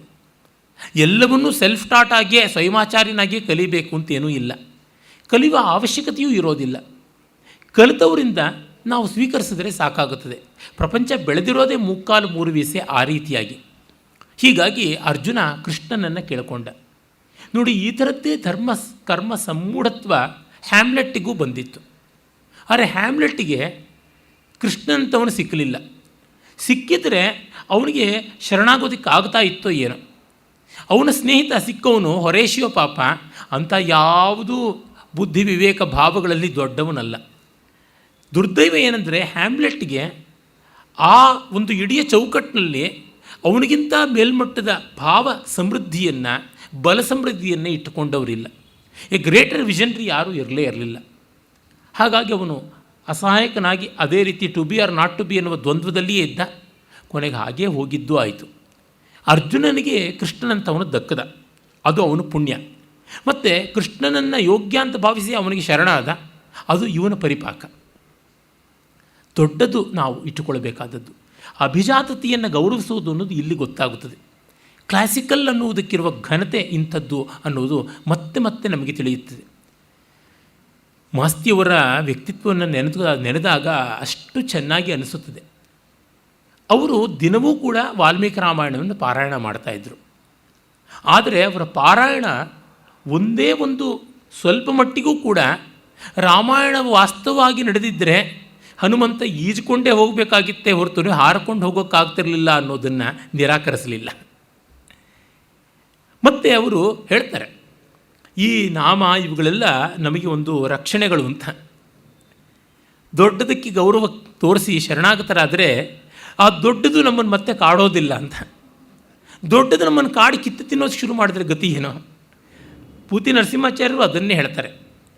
ಈ ನಾಮ, ಜುಟ್ಟು ಇವೆಲ್ಲ ರಕ್ಷಣೋಪಾಯಗಳು ನಮ್ಮ ವಿವೇಕವನ್ನು ಕಾಪಾಡಿಕೊಳ್ಳೋಕ್ಕೆ ಅಂತಂತಾನೆ. ಅಂದರೆ ನಾವು ಎಷ್ಟೋ ಬಾರಿ ಮತದ ಜೊತೆಗೆ ಗಾಳಿಲಿ ಗುದ್ದಾಡೋ ಥರ ಗುದ್ದಾಡೋದಾಗತ್ತೆ, ಪ್ರಯೋಜನವಲ್ಲ. ಅದು ಬಂದಿದೆ, ಪರಂಪರೆ ಗೌರವಿಸುವಪ್ಪ ಸಾಕು. ರಾಮಚಂದ್ರಾಯರಿಗೆ, ಪ್ರೊಫೆಸರ್ ಎಸ್ ಕೆ ರಾಮಚಂದ್ರಾಯರಿಗೆ ಅವ್ರ ತಂದೆಯವರು ಹೇಳ್ತಾ ಇದ್ರಂತೆ, ನೀನು ಏನಾದರೂ ಮಾಡ್ಕೋ, ಬೆಳಗ್ಗೆ ಸ್ನಾನ ಸಂಧ್ಯಾವನ್ನೇ ದೇವ್ರ ಪೂಜೆ ಆಗೋವರೆಗೂ ಮಾಧ್ವನಾಗಿರು ಅಂತಿದ್ರಂತೆ. ಆಮೇಲೆ ನೀನು ಬೌದ್ಧನಾಗು, ಅದ್ವೈತಿಯಾಗು, ಏನು ಬೇಕಾದರೂ ಆಗು ಅಂತ. ಹೀಗೆ ಒಂದು ದೊಡ್ಡದನ್ನು ಶ್ರದ್ಧೆಯಿಂದ ಗೌರವದಿಂದ ಕಾಣುವಂಥದ್ದು ವಿಚಾರವಂತಿಕೆ ಅಲ್ಲ ಅನ್ನುವ ಅವಿವೇಕ ನಮ್ಮ ಕಾಲಕ್ಕೆ ತುಂಬ ಎದ್ದು ತೋರುವಂತೆ ಬಂದಿದೆ. ಅದು ಕಾಗೆ ನಡಿಗೆ ಮರೆತು ಹೋಯಿತು, ಹಂಸದ ನಡಿಗೆ ಬರಲಿಲ್ಲ ಅಂತಲೇ ಆಗಿದೆ. ಆ ಥರದ ಪ್ರಯೋಜನವಿಲ್ಲ. ಅರ್ಜುನ ಒಂದು ದೊಡ್ಡದನ್ನು ನಚ್ಚಿಕೊಂಡ, ಮತ್ತು ಕೃಷ್ಣ ಅವನಿಗೆ ದೊಡ್ಡದನ್ನು ತೋರ್ಪಡಿಸಿದ. ಆಮೇಲೆ ಈ ಸಂದರ್ಭದಲ್ಲಿ ಒಂದು ಮರೆತದ್ದನ್ನು ಹೇಳಬೇಕು. ಅವನು ತನ್ನ ದಶನಾಮಧೇಯಗಳನ್ನು ಪರಿಚಯ ಮಾಡಿಕೊಡ್ತಾನೆ ಉತ್ತರನಿಗೆ. ಅಲ್ಲಿ ಬರುವ ಹಲವು ನಾಮಧೇಯಗಳು ಭಗವದ್ಗೀತೆಯಲ್ಲಿ ಮತ್ತೆ ಮತ್ತೆ ಕೃಷ್ಣ ಪುನರುಚ್ಚಾರ ಮಾಡ್ತಾನೆ. ಅಲ್ಲಿ ಇಲ್ಲದ್ದು ಕೆಲವೊಂದಿದೆ. ಅದು ಉದಾಹರಣೆಗೆ ಗುಡಾಕೇಶ, ಅರ್ಜುನ, ಫಲ್ಗುಣ, ಪಾರ್ಥ, ಶ್ವೇತವಾಹನ, ಧನಂಜಯ, ಕಿರೀಟಿ, ಬಿಭತ್ಸ, ವಿಜಯ, ಬಿಭತ್ಸು, ವಿಜಯ ಮತ್ತು ಕೃಷ್ಣ, ಇವುಗಳನ್ನೆಲ್ಲ ನಾನು ಹಿಂದೆ ಹೇಳಿದ್ದೆ. ಗುಡಾಕೇಶ ಅನ್ನುವುದು ಅಲ್ಲಿ ಬರೋಲ್ಲ, ಇಲ್ಲಿ ಬರುತ್ತದೆ. ಗುಡಾಕ ಅಂತಂದರೆ ನಿದ್ರೆಯನ್ನು ಗೆದ್ದವನು ಅಂತ. ಅವನು ಆ ಮಟ್ಟಕ್ಕೆ ಅಭ್ಯಾಸವನ್ನು ಮಾಡಿದ್ದ. ಕಾಲಕೇಯ ನಿವತ ಕವಚಾದಿ ರಾಕ್ಷಸರ ಜೊತೆಗೆ ಸೆಣಸಾಡುವಾಗ ನಿದ್ರೆಯನ್ನು ಗೆದ್ದು ഇരുಳಲ್ಲಿ ಅವರ ಜೊತೆ ಯುದ್ಧ ಮಾಡಿದ್ದ ಅಂತೆಲ್ಲ ನಮಗೆ ಗೊತ್ತಾಗುತ್ತದೆ. ಕೃಷ್ಣ ಆ ಥರ ಸಣ್ಣ ವಿಷಯವನ್ನು ಬಿಡದೆ ಅವನ ಗುಣಗಳನ್ನು ಗಮನಿಸ್ತಾನೆ. ಒಳ್ಳೆಯ ಗುರು ಶಿಷ್ಯನ ಯಾವುದೇ ಗುಣಗಳನ್ನು ಮೆಚ್ಚಿಕೊಳ್ತಾನೆ. ಅವನ ಹಲವು ಪ್ರಶ್ನೆಗಳನ್ನು ಕೃಷ್ಣ ಮೆಚ್ಚಿಕೊಳ್ತಾನೆ. ಅವನ ವಿವೇಕವನ್ನು ಬೈತಾನೆ, ಎಲ್ಲವನ್ನೂ ಮಾಡ್ತಾನೆ. ಮತ್ತು ನಾವು ಅರ್ಜುನನ ಕಂಡಿದ್ದೀವಲ್ಲ, ಹಿಂದೆಯೇ ಕೃಷ್ಣ ಸಂಧಾನ ಕಾಲದಲ್ಲಿ ಸತತಾ ಕೃಷ್ಣ ವರ್ತಸ್ವ ಯಥಾಶರ್ಮ ಭವೇತ್ ಪರೈಹಿ ಕುರುಣಾಂ ಪಾಂಡವಾನಾಂಚ ಪ್ರತಿವತ್ಸ್ವ ನಿರಾಮಯಂ ಅಂತ. ನಿರಾಮಯವನ್ನು ತಂದುಕೊಡಬಲ್ಲವನು ಕೃಷ್ಣ. ಆದಿವ್ಯಾಧಿ, ಮಾನಸಿಕವಾಗಿ ದೈಹಿಕವಾಗಿ ಎರಡೂ ರೋಗ ಇಲ್ಲದೆ ಕಾಪಾಡಬಲ್ಲವನು ಕೃಷ್ಣ ಅನ್ನುವಂಥದ್ದು ಅದು ಉಂಟು. ಶರ್ಮ, ಶಾಂತಿ, ನೆಮ್ಮದಿ ಅದು ಬೇಕು ಅಂತ. ಇದನ್ನೇ ಭಗವದ್ಗೀತೆಯಲ್ಲೂ ಕೂಡ ಅರ್ಜುನ ಪಡ್ಕೊಂಡಿದ್ದು. ಮತ್ತು ಕೃಷ್ಣ ಅರ್ಜುನನನ್ನು ಕಾಪಾಡಿದ್ದು ಕೃಷ್ಣನ ತಪ್ಪು ಅನ್ನುವಂತೆ ಕೆಲವರು ವಾದಿಸ್ತಾರೆ. ಅದು ಅವಿವೇಕ. ಸಾರಥಿಯಾದವನು ರಥಿಯನ್ನು ಕಾಪಾಡಿಕೊಳ್ಳಲೇಬೇಕಾದದ್ದು ವಿವೇಕ. ಹಾಗಾಗಿ ಅದು ಮಾಡದೇ ಇದ್ದರೆ ತಪ್ಪಾಗುತ್ತದೆ. ರಥಿಯನ್ನು ಕಾಪಾಡಿಕೊಳ್ಳುವಂಥ ಸಾರಥಿಯೇ ಸರ್ವಶ್ರೇಷ್ಠ. ಕೃಷ್ಣ ಅದನ್ನು ಮಾಡ್ತಾನೆ. ಮತ್ತು ಕೃಷ್ಣ ಅರ್ಜುನನ್ನಷ್ಟು ಪ್ರೀತಿಸ್ದ ಅನ್ನೋದೇನೆ ನಾವು ಅರ್ಜುನನಿಗೆ ಒಂದು ಮಟ್ಟದ ಗೌರವವನ್ನು ಪ್ರೀತಿಯನ್ನು ನಾವು ಕೊಡೋದಕ್ಕೆ ಸಾಧ್ಯವಾಗುತ್ತದೆ. ಆದರೆ ಭಗವದ್ಗೀತೆಯನ್ನು ಎಷ್ಟು ಕೇಳಿದ್ರೂ ಏನು ಮಾಡಿದ್ರೂ ಮನಸ್ಸಲ್ಲಿ ಅಲ್ಲಲ್ಲಿ ಹುಳ್ಳಿಗಿದ್ದೇ ಇರುತ್ತೆ. ಅದನ್ನು ವ್ಯಾಸರು ಹೇಳ್ತಾರೆ. ಆದರೆ ಅವನು ಹೇಳ್ತಕ್ಕಂಥವನು ಯೋಗೇಶ್ವರ ವದತ ಸಾಕ್ಷಾತ್ ಎಲ್ಲ ಇದ್ದರೂ ಕೂಡ ಅರ್ಜುನ ಎಷ್ಟು ಕೇಳಿದ್ರೂ ಕೂಡ ಅವನಿಗೆ ಭೀಷ್ಮನನ್ನು ಹೇಗೆ ಕೊಲ್ಲೋದು, ಯುದ್ಧದಲ್ಲಿ ಕಥಂ ಭೀಷ್ಮಮಹಂ ಸಂಖ್ಯೆ, ಯುದ್ಧದಲ್ಲಿ ಹೇಗೆ ಕೊಲ್ಲೋದು ಏನು ಅಂತ ಒದ್ದಾಡ್ತಾನಲ್ಲ, ಆ ಶಂಕೆ ಅವನಿಗಿದೆಯಲ್ಲ, ಅದು 10 ದಿವಸ ಎಳೆಯುತ್ತೆ. ಕೆಲವು ಆವೃತ್ತಿಗಳ ಪ್ರಕಾರ 2 ಬಾರಿ ಕೃಷ್ಣ ಚಕ್ರವನ್ನು ಎತ್ತುತ್ತಾನೆ, 2ನೇ ದಿವಸ ಮತ್ತು 9ನೇ ದಿವಸ ಅಂತ ಬರುತ್ತದೆ. ಇನ್ನು ಪರಿಷ್ಕೃತ ಆವೃತ್ತಿಯಲ್ಲಿ ಅದರ ಕೆಲವು ಪಾಠಗಳಲ್ಲಿ 1 ಬಾರಿ ಅಂತಲೂ ಬರುತ್ತದೆ. ಬಂಕಿಂಚಂದ್ರ ಚಟರ್ಜಿಯವರು 1 ಬಾರಿ ಅನ್ನುವಂಥದ್ದು 9ನೇ ದಿವಸದ್ದೇ ಬಹಳ ಸರಿಯಾದದ್ದು ಅಂತಂತಾರೆ. ಅದು ಏನೇ ಇರಲಿ, ತಾತ್ಪರ್ಯ ಇಷ್ಟು, ಅರ್ಜುನನಿಗೆ ಭಗವದ್ಗೀತೆ ಪೂರ್ತಿ ಮನಸ್ಸಿಗೆ ಹೋಗಿರಲಿಲ್ಲ, ಹೋಗೋಕ್ಕಾಗೋದೂ ಇಲ್ಲ. ಯಾವ ಮಟ್ಟಕ್ಕೂ ನಮ್ಮದು ಯೋಗ್ಯತೆ ಅದೇ ಮಟ್ಟಕ್ಕಿರುತ್ತದೆ, ಒಂದಷ್ಟು ದೃಢತೆ ಬಂದಿರುತ್ತದೆ, ಅದು ಇಲ್ಲ ಅಂತ ಅನ್ನೋಲ್ಲ. ಆದರೆ ಪೂರ್ತಿ ಮಮತಾಪಾಶಗಳು ಹೊರಟೋಗುತ್ತವೆಯ, ಶ್ರವಣ ಮಾತ್ರೇಣ ಸರ್ವಸಿದ್ಧಿ ಆಗೋದು ಉಂಟೆ? ಇಲ್ಲ. ಆದರೆ ಒಂದಷ್ಟು ತತ್ವ ಚಿಂತನೆ ಮಾಡಿಕೊಂಡಿದ್ರೆ ಗಟ್ಟಿ ಇರುತ್ತದೆ. ಇದನ್ನು ನಾವು ವೇದಾಂತದ ಮಿನಿಮಮ್ ಗ್ಯಾರಂಟಿ ಅಂತ ಕರೆಯಬಹುದು. ಆಮೇಲೆ ಭೀಷ್ಮನನ್ನು ಎದುರಿಸೋಕ್ಕೆ ಸಂಕೋಚ ಪಡ್ತಾ ಇದ್ದಾಗಲೇ ಕೃಷ್ಣ ಅವನನ್ನು ಕೆರಳಿಸ್ತಾನೆ. ಆಗ ಕೃಷ್ಣನಿಗೆ ಸಮಾಧಾನ ಮಾಡಿ ನಾನು ಚೆನ್ನಾಗಿ ಯುದ್ಧ ಮಾಡ್ತೀನಿ ಅಂತ ಹೇಳ್ತಾನೆ. ಯುದ್ಧವನ್ನು ಮಾಡ್ತಾನೆ. ಆಮೇಲೆ ನಮಗೆ ಗೊತ್ತೇ ಇದೆ ಭೀಷ್ಮನನ್ನು ಯಾವ ರೀತಿ ಶಿಖಂಡಿಯನ್ನು ಮುಂದೆ ಇಟ್ಟುಕೊಂಡು ಶರತಲ್ಪದಲ್ಲಿ ಮಲಗಿಸಿದ ಅನ್ನೋದನ್ನು ಕಂಡಿದ್ದೀವಿ. ಇನ್ನು ದ್ರೋಣವಧೆಯ ಕಾಲದಲ್ಲಿ ತುಂಬ ಚೆನ್ನಾಗಿ ಗುರುವನ್ನು ಯುದ್ಧದಲ್ಲಿ ಎದುರಿಸಿ ಅವನನ್ನು ಮೆಚ್ಚಿಸ್ಕೊಳ್ತಾನೆ, ಅದೆಲ್ಲ ಹೌದು. ಆದರೆ ಅರ್ಜುನನ ಒಂದು ವ್ಯಸನ ಅಂತಂದರೆ ಹೆಸರು. ನಾನು ಹೇಳಿದ್ದೆ ಒಂಥರ ಕೆರೀರಿಸ್ಟ್ ಅಂತ, ಅನಂತಮೂರ್ತಿಗಳ ಥರ ಅಂತಂದರೆ ಹೀನೋಪಮೆ ಆಗುತ್ತೆ ಅಂತಲೂ ಹೇಳಿದ್ದೆ. ಆದರೆ ನಮ್ಮ ಸಂದರ್ಭದಲ್ಲಿ ಎದ್ದು ತೋರುವ ಕೆರೀರಿಸ್ಟ್ ಆಗಿ ಪ್ರಸಿದ್ಧರಾಗಿರೋರು ಅವರೇ, ಇನ್ಯಾರೂ ಅಲ್ಲ. ಅವರಷ್ಟು ಸಮರ್ಥರಾದ ಯಶಸ್ವಿಯಾದ ಕೆರೀರಿಸ್ಟ್ಗಳು ನನ್ನ ಕನ್ನಡ ಸಾಹಿತ್ಯ ವಲಯದ ಪರಿಜ್ಞಾನದಲ್ಲಿ ಇನ್ಯಾರೂ ಇಲ್ಲ. ಅರ್ಜುನನಿಗೆ ಆ ಒಂದು ಅಂಶ ಇದ್ದಿದ್ದರಿಂದ ಸಂಶಪ್ತಕರು ಶಪಥ ಮಾಡಿ ಕರೀತಾರೆ ಅಂದರೆ ಹೋಗ್ಬಿಡ್ತಾನೆ ಯುದ್ಧಕ್ಕೆ. ಅದು ಬೇಕೋ ಬೇಡವೋ ಅದು ಇಲ್ಲವೇ ಇಲ್ಲ, ಜಿದ್ದು. ಅವ್ರು ಕರೆದ್ರು, ಅವರು ಕರೆದಾಗ ನಾನು ಹೋಗದೇ ಇದ್ದರೆ ವೀರ ಅಲ್ಲ ಅಂತ. ಇದು ಒಂದು ರೀತಿ Dharmaraja syndrome. Dharmaraja syndrome working in the domain of Bhima ಅನ್ಬೋದು. ಭೀಮ ಆಯುಧ ಜೀವಿ, ಆಯುಧದ ವಲಯದಲ್ಲಿ ಸವಾಲು ಹಾಕಿದ್ರೆ ಇವನು ಹೋಗೋದು. ಇವನು ಜೂಜಕ್ಕೆ ಕರೆದ್ರೆ ಹೋಗ್ತಾನೆ ಧರ್ಮರಾಜ, ಇವನು ಯುದ್ಧಕ್ಕೆ ಕರೆದ್ರೆ ಹೋಗ್ತಾನೆ. ವಿವೇಕ ಎಲ್ಲಿದೆ? ಆ ಯುದ್ಧದಲ್ಲಿ ತನ್ನ ಅಟೆನ್ಷನ್ ಡೈವರ್ಟ್ ಮಾಡೋದಕ್ಕೇ ಅವ್ರು ಎಳೀತಾ ಇದ್ದಾರೆ ಇತ್ಯಾದಿ ಎಲ್ಲ ಇವನಿಗೆ ಪರಿಜ್ಞಾನ ಬೇಡವೆ? ಮುಂದೆ ಏನಾಗುತ್ತೆ ಅಂತ ಗೊತ್ತಿಲ್ವಾ? ಹೇಳಬೇಕು ಸಂಶಪ್ತಕರಿಗೆ, ನೀನು ನನ್ನ ಯೋಗ್ಯತೆಯವನೇ ಅಲ್ಲ, ನಿಮ್ಮಂಥವ್ರು ಎಷ್ಟು ಜನ ಬಂದರೂ ನಾನು ಕೇರ್ ಮಾಡೋದಿಲ್ಲ, ನಾನು ಎಲ್ಲಿ ಯುದ್ಧ ಮಾಡ್ತಾಯಿದ್ದೀನೋ ಅಲ್ಲಿಗೆ ಬಂದು ನೀವು ಯುದ್ಧ ಮಾಡಿ ಅಷ್ಟೇ ಹಾಗೆ ಅಂತ ಅನ್ನಬೇಕು. ಇಲ್ಲ ಯಾವುದೋ ಒಂದು ಸಂವಹನಾಸ್ತ್ರವೋ ಅಥವಾ ಆಗ್ನೇಯಾಸ್ತ್ರವೋ ಬಿಟ್ಟು ಸಾಯಿಸಬೇಕು. ಅಂದರೆ ಆ ಅರ್ಜುನನ ಈ ಒಂದು ಹಠಮಾರಿತನ ಏನಿದೆ, ತನ್ನ ಹೆಸರನ್ನ ಹಿಡಿದು ಸವಾಲು ಹಾಕಿದ್ರೆ ನಾನು ಸುಮ್ಮನೆ ಇರೋಲ್ಲ ಅಂತ. ಇದು persona becoming greater than the person ಅಂತಾರಲ್ಲ, ಅದು ಆಗುವಂಥದ್ದು. ಕೃಷ್ಣ ಇದಕ್ಕೆ ಯಾವುದಕ್ಕೂ ಸೊಪ್ಪು ಹಾಕೋಲ್ಲ, ಭೀಮನು ಸೊಪ್ಪು ಹಾಕೋಲ್ಲ. ಕೃಷ್ಣ ಜ್ಞಾನಪೂರ್ವಕವಾಗಿ ಸೊಪ್ಪು ಹಾಕೋಲ್ಲ, ಭೀಮ ಅಜ್ಞಾನಪೂರ್ವಕವಾಗಿ ಸೊಪ್ಪು ಹಾಕೋಲ್ಲ. ಧರ್ಮರಾಜ ಅರ್ಜುನ ಜ್ಞಾನಪೂರ್ವಕವೂ ಅಜ್ಞಾನಪೂರ್ವಕವೂ ಸೊಪ್ಪು ಹಾಕ್ತಾರೆ, ಅದರಿಂದ ಇವರು ಕೆಡ್ತಾರೆ. ಆ ಪಾತ್ರ ನಿರೂಪಣೆಯಲ್ಲಿ ವ್ಯಾಸರ ರಚನಾ ಕೌಶಲ ಮತ್ತೆ ಮತ್ತೆ ಕಾಣಿಸುತ್ತದೆ. ವ್ಯಕ್ತಿಗಳಿಗೆ ಮಾಯೆ ಯಾವ್ಯಾವುದೋ ರೀತಿಯಲ್ಲಿ ಕಾಡುತ್ತವೆ. ಕೆಲವು ಕಡೆ ತುಂಬ ಪ್ರಶಸ್ತವಾದದ್ದು ಅನ್ನುವಂತೆ, ಅದು ಜೂಜಿಗೆ ಅವನು ಕರೆದಿದ್ದಕ್ಕೆ ಹೋಗಿದ್ದು, ಇದು ಯುದ್ಧಕ್ಕೆ ಅನ್ಬೋದು. ಯುದ್ಧ ಆದ್ರೇನು, ಜೂಜಾದ್ರೇನು, is gambling in war. Arjuna ಅದನ್ನು ಮಾಡ್ತಾ ಇದ್ದಾನೆ. ಇದನ್ನು ನಾವು ಮರೆತು ಬಿಡ್ತೀವಿ. ಅರ್ಜುನನ ಪರಾಕ್ರಮ ವಿಜಯವನ್ನು ತಂದುಕೊಡೋ ಕಡೆಗಿರಬೇಕಲ್ಲ. ಮತ್ತೆ ಮತ್ತೆ ನೋಡಿ ಇದೊಂದು ಅವಿವೇಕ ಆಗುತ್ತದೆ. ಇದು ಯುದ್ಧರಂಗವ ಅಥವಾ ಕ್ರೀಡಾರಂಗವ, ಯುದ್ಧ ಕ್ರೀಡೆಯ ಅಥವಾ ಸಾಕ್ಷಾತ್ ಯುದ್ಧವ? Is it war or an art piece, a sport, a game? ಇದನ್ನು ನಾವು ನೋಡಬೇಕು. ಈ ಹೊತ್ತು ನಮ್ಮ ಯುದ್ಧ ಕಲೆಗಳು ಎಷ್ಟೋ ಜೂಡೋ ಇರ್ಬೋದು, ಜೂಜುತ್ಸೋ ಇರ್ಬೋದು, ಕರಾಟೆ ಇರ್ಬೋದು, ಫೆನ್ಸಿಂಗ್ ಇರ್ಬೋದು, ಬಾಕ್ಸಿಂಗ್ ಇರ್ಬೋದು, ಇವೆಲ್ಲವೂ ಕೂಡ ಮಾರಣಾಂತಿಕವಾಗಿದೆ. ಕೇವಲ ಅವು ಯುದ್ಧ ಕಲೆಯಾಗಿವೆ, ಒಂದು ಕ್ರೀಡೆಯಂತೆ ಇವೆ. ಮೊದಲು ಹಾಗಿರಲಿಲ್ಲ, ಅವು ಮರಣದಿಂದಲೇ ಮುಗಿತಾ ಇದ್ದದ್ದು. ಈಗ ಹಾಗಿಲ್ಲ, ಸಂಸ್ಕೃತಿ ಬೆಳೆದಿದೆ, ವಿವೇಕ ಬೆಳೆದಿದೆ. ಆದರೆ ಇಲ್ಲಿ ನಡೀತಕ್ಕಂಥ ರೂಲ್ಸಸ್ಸನ್ನು ಯುದ್ಧದಲ್ಲಿ ಇಟ್ಕೊಂಡ್ರೆ ಅಗತ್ಯ? ಖಂಡಿತ ಇಟ್ಕೊಳ್ಬಾರ್ದು. ಯುದ್ಧ ಅಂತ ತೀರ್ಮಾನ ಆದಮೇಲೆ ಗೆಲುವೇ ನಮ್ಮದಾಗಬೇಕು ಅಂತ, ಅದು ಬಿಟ್ಟು ಇನ್ಯಾವುದೂ ಅಲ್ಲ. ಧರ್ಮಯುದ್ಧ ಅಂದರೆ ಇಬ್ಬರೂ ಒಪ್ಪಿದಾಗ. ಸಂಶಪ್ತಕರು ಹಾಗೆ ಮಾಡಿದ್ರೆ ಇವ್ರ ಹತ್ರ ಇನ್ನೊಂದು ಸಂಶಪ್ತಕರನ್ನು ಇವರು ಇಟ್ಕೋಬೇಕಾಗಿತ್ತು. ತಂತ್ರವನ್ನು ಹಾಗೆ ಮಾಡಬೇಕು, ಅಥವಾ ಬೇರೊಂದು ರೀತಿಯಲ್ಲಿ ಗೆಲ್ಲೋದಕ್ಕೆ ನೋಡಬೇಕು. ಶತ್ರುವಿಗೆ ತನ್ನ ಎಲ್ಲ ದೌರ್ಬಲ್ಯಗಳನ್ನು ತೋರ್ಪಡಿಸಿಕೊಡುವಂತೆ ಮಾಡಿದರೆ, ತನ್ನ ದೌರ್ಬಲ್ಯಗಳನ್ನು ಶತ್ರು ಎಕ್ಸ್ಪ್ಲಾಯ್ಟ್ ಮಾಡ್ತಾ ಇದ್ದಾನೆ, ದುರುಪಯೋಗ ಮಾಡ್ಕೊಳ್ತಾ ಇದ್ದಾನೆ ಅಂದರೆ ಅದಕ್ಕೆ ಸೊಪ್ಪಾಕೋಕ್ಕೆ ಹೋದರೆ ಯುದ್ಧದಲ್ಲಿ ಗೆಲುವು ಉಂಟೆ? ಅಲ್ಲವೇ ಅಲ್ಲ. ನೋಡಿ, ಈ ಅರ್ಜುನ ಸಂಶಪ್ತಕರ ಜೊತೆಗೆ ಯುದ್ಧ ಮಾಡಿ ಆಗಿದ್ದರ ಅನಾಹುತವನ್ನು ಯಾವಾಗ ತಿಳ್ಕೊಂಡ ಅಂದರೆ ಮಗನ ಬಲಿ ಕೊಟ್ಟ ಮೇಲೆ ತಿಳ್ಕೊಂಡ. ಆಮೇಲೆ ಸಂಶಪ್ತಕರ ಜೊತೆ ಯುದ್ಧ ಮಾಡುವ ಹೆಸರಿದ್ದಿದ್ದು ಅದೆಲ್ಲ ತೊಳ್ಕೊಂಡು ಹೊರಟೋಗ್ಬಿಡುತ್ತೆ. ಅದು ಮತ್ತೆ ಸ್ವಲ್ಪ ಕಾಲ. ಮರುದಿನ ಅಭಿಮನ್ಯುವಿನ ವಧೆಯಾದ ಮರುದಿನ ಸಾಯಂಕಾಲಕ್ಕೆ ಸೂರ್ಯಾಸ್ತದ ಒಳಗೆ ಜಯದ್ರಥನನ್ನು ಕೊಲ್ಲದೇ ಇದ್ದರೆ ಅಗ್ನಿ ಪ್ರವೇಶ ಮಾಡ್ತೀನಿ ಅಂತ ಅದೊಂದು ಚಾಲೆಂಜ್ ಮಾಡಿದ್ದಾನೆ. ಅದಕ್ಕೆ ನಾನು ಮುಂದೆ ಬರ್ತೀನಿ. ಆಮೇಲೆ ಗಂತ್ರಿ ವ್ಯೂಹ ಅಂದರೆ ಶಕಟ ವ್ಯೂಹವನ್ನು ಮಾಡಿಕೊಂಡು, ಅದರೊಳಗೆ ಪದ್ಮವ್ಯೂಹ ಮಾಡಿಕೊಂಡು, ಶಕಟ ವ್ಯೂಹದ ಮುಂದೆ ಸೂಚಿ ವ್ಯೂಹ ಇಟ್ಟುಕೊಂಡು ದ್ರೋಣಾಚಾರ್ಯ ಬಂದು ನಿಂತ್ಕೋತಾನೆ. ಆಗ ದ್ರೋಣಾಚಾರ್ಯನಿಗೆ ನಮಸ್ಕಾರ ಬಾಣ ಹಾಕಿ ನಾನು ನಿಮ್ಮ ಜೊತೆ ಯುದ್ಧ ಮಾಡೋಲ್ಲ ಅಂತ ಡಿವಿಯೇಟ್ ಮಾಡ್ಕೋತಾನೆ. ಬಾ ನನ್ನ ಜೊತೆ ಯುದ್ಧ ಮಾಡೋದು ದ್ರೋಣ ಸವಾಲು ಹಾಕ್ತಾನೆ. ಆಗ ಮಾತ್ರ ಆ ಸವಾಲಿಗೆ ಉತ್ತರ ಕೊಡೋಲ್ಲ. ಈತನ ಅನುಕೂಲ ಸಿಂಧು ಆಗ್ತಾನೆ. ಅದು ಆಗಬೇಕಿತ್ತು, ಮೊದಲಾಗಲಿಲ್ಲ, ಕೆಟ್ಟ ಮೇಲೆ ಬುದ್ಧಿ ಬಂತು ಅಂತ.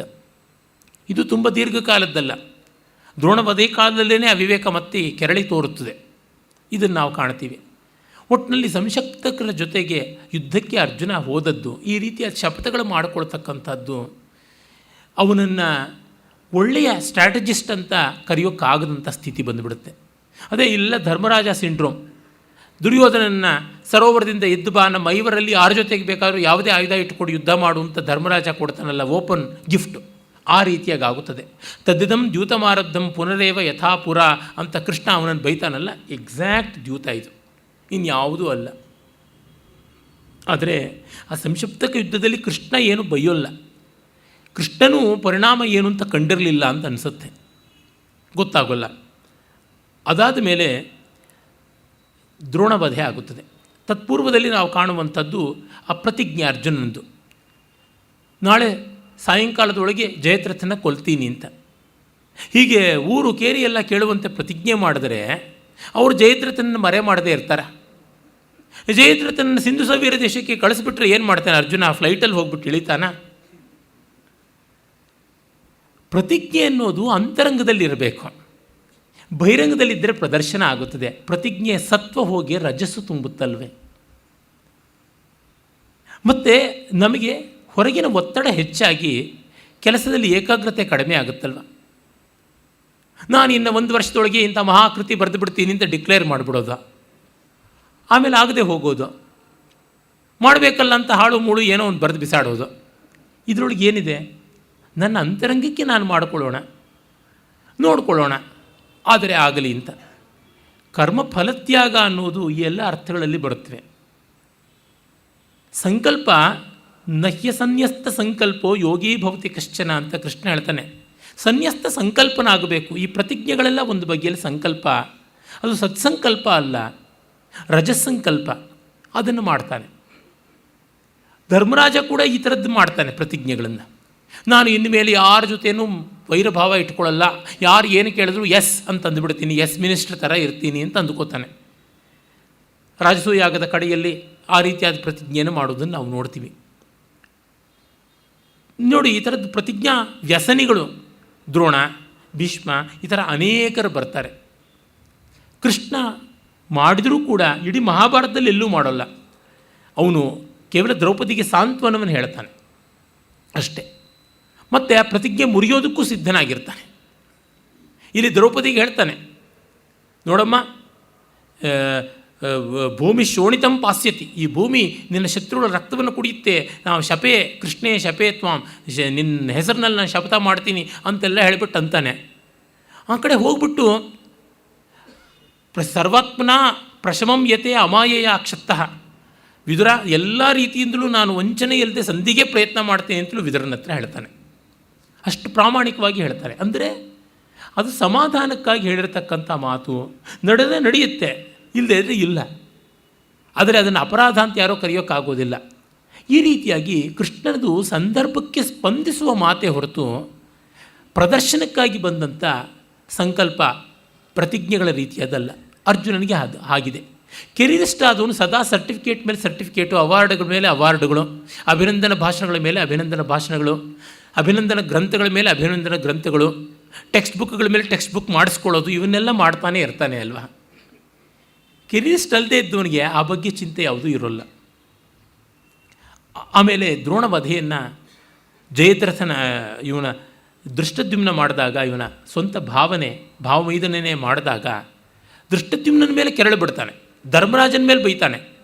ನೀನು ಯಾಕೆ ಸುಳ್ಳು ಹೇಳಿದೆ, ನಮ್ಮ ಗುರುವನ್ನ ಸಾವಿಗೆ ನೀನು ಯಾಕೆ ಕಾರಣನಾದೆ ಅಂತ ಧರ್ಮರಾಜನ ಬೈತಾನೆ.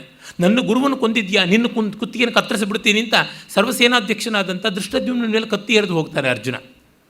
ಆಮೇಲೆ ಭೀಮ ಕೃಷ್ಣ ಸಮಾಧಾನ ಹೇಳ್ತಾರೆ, ಎಂಥ ಅವಿವೇಕ ನೀನು ಹೇಳೋದು, ನಮ್ಮ ಸೇನಾಪತಿ ನಮಗೆ ಉಪಕಾರ ಮಾಡಿದ್ದಾನೆ, ಇನ್ನೊಂದು ದಿವಸ ಬಿಟ್ಟಿದ್ರೆ ನಿನ್ನನ್ನು ಕೊಂದುಬಿಡ್ತಾ ಇದ್ದಾನೆ ನಿನ್ನ ಗುರು, ತೆಪ್ಪಗಿರು ಅಂತ ಬೈತಾರೆ.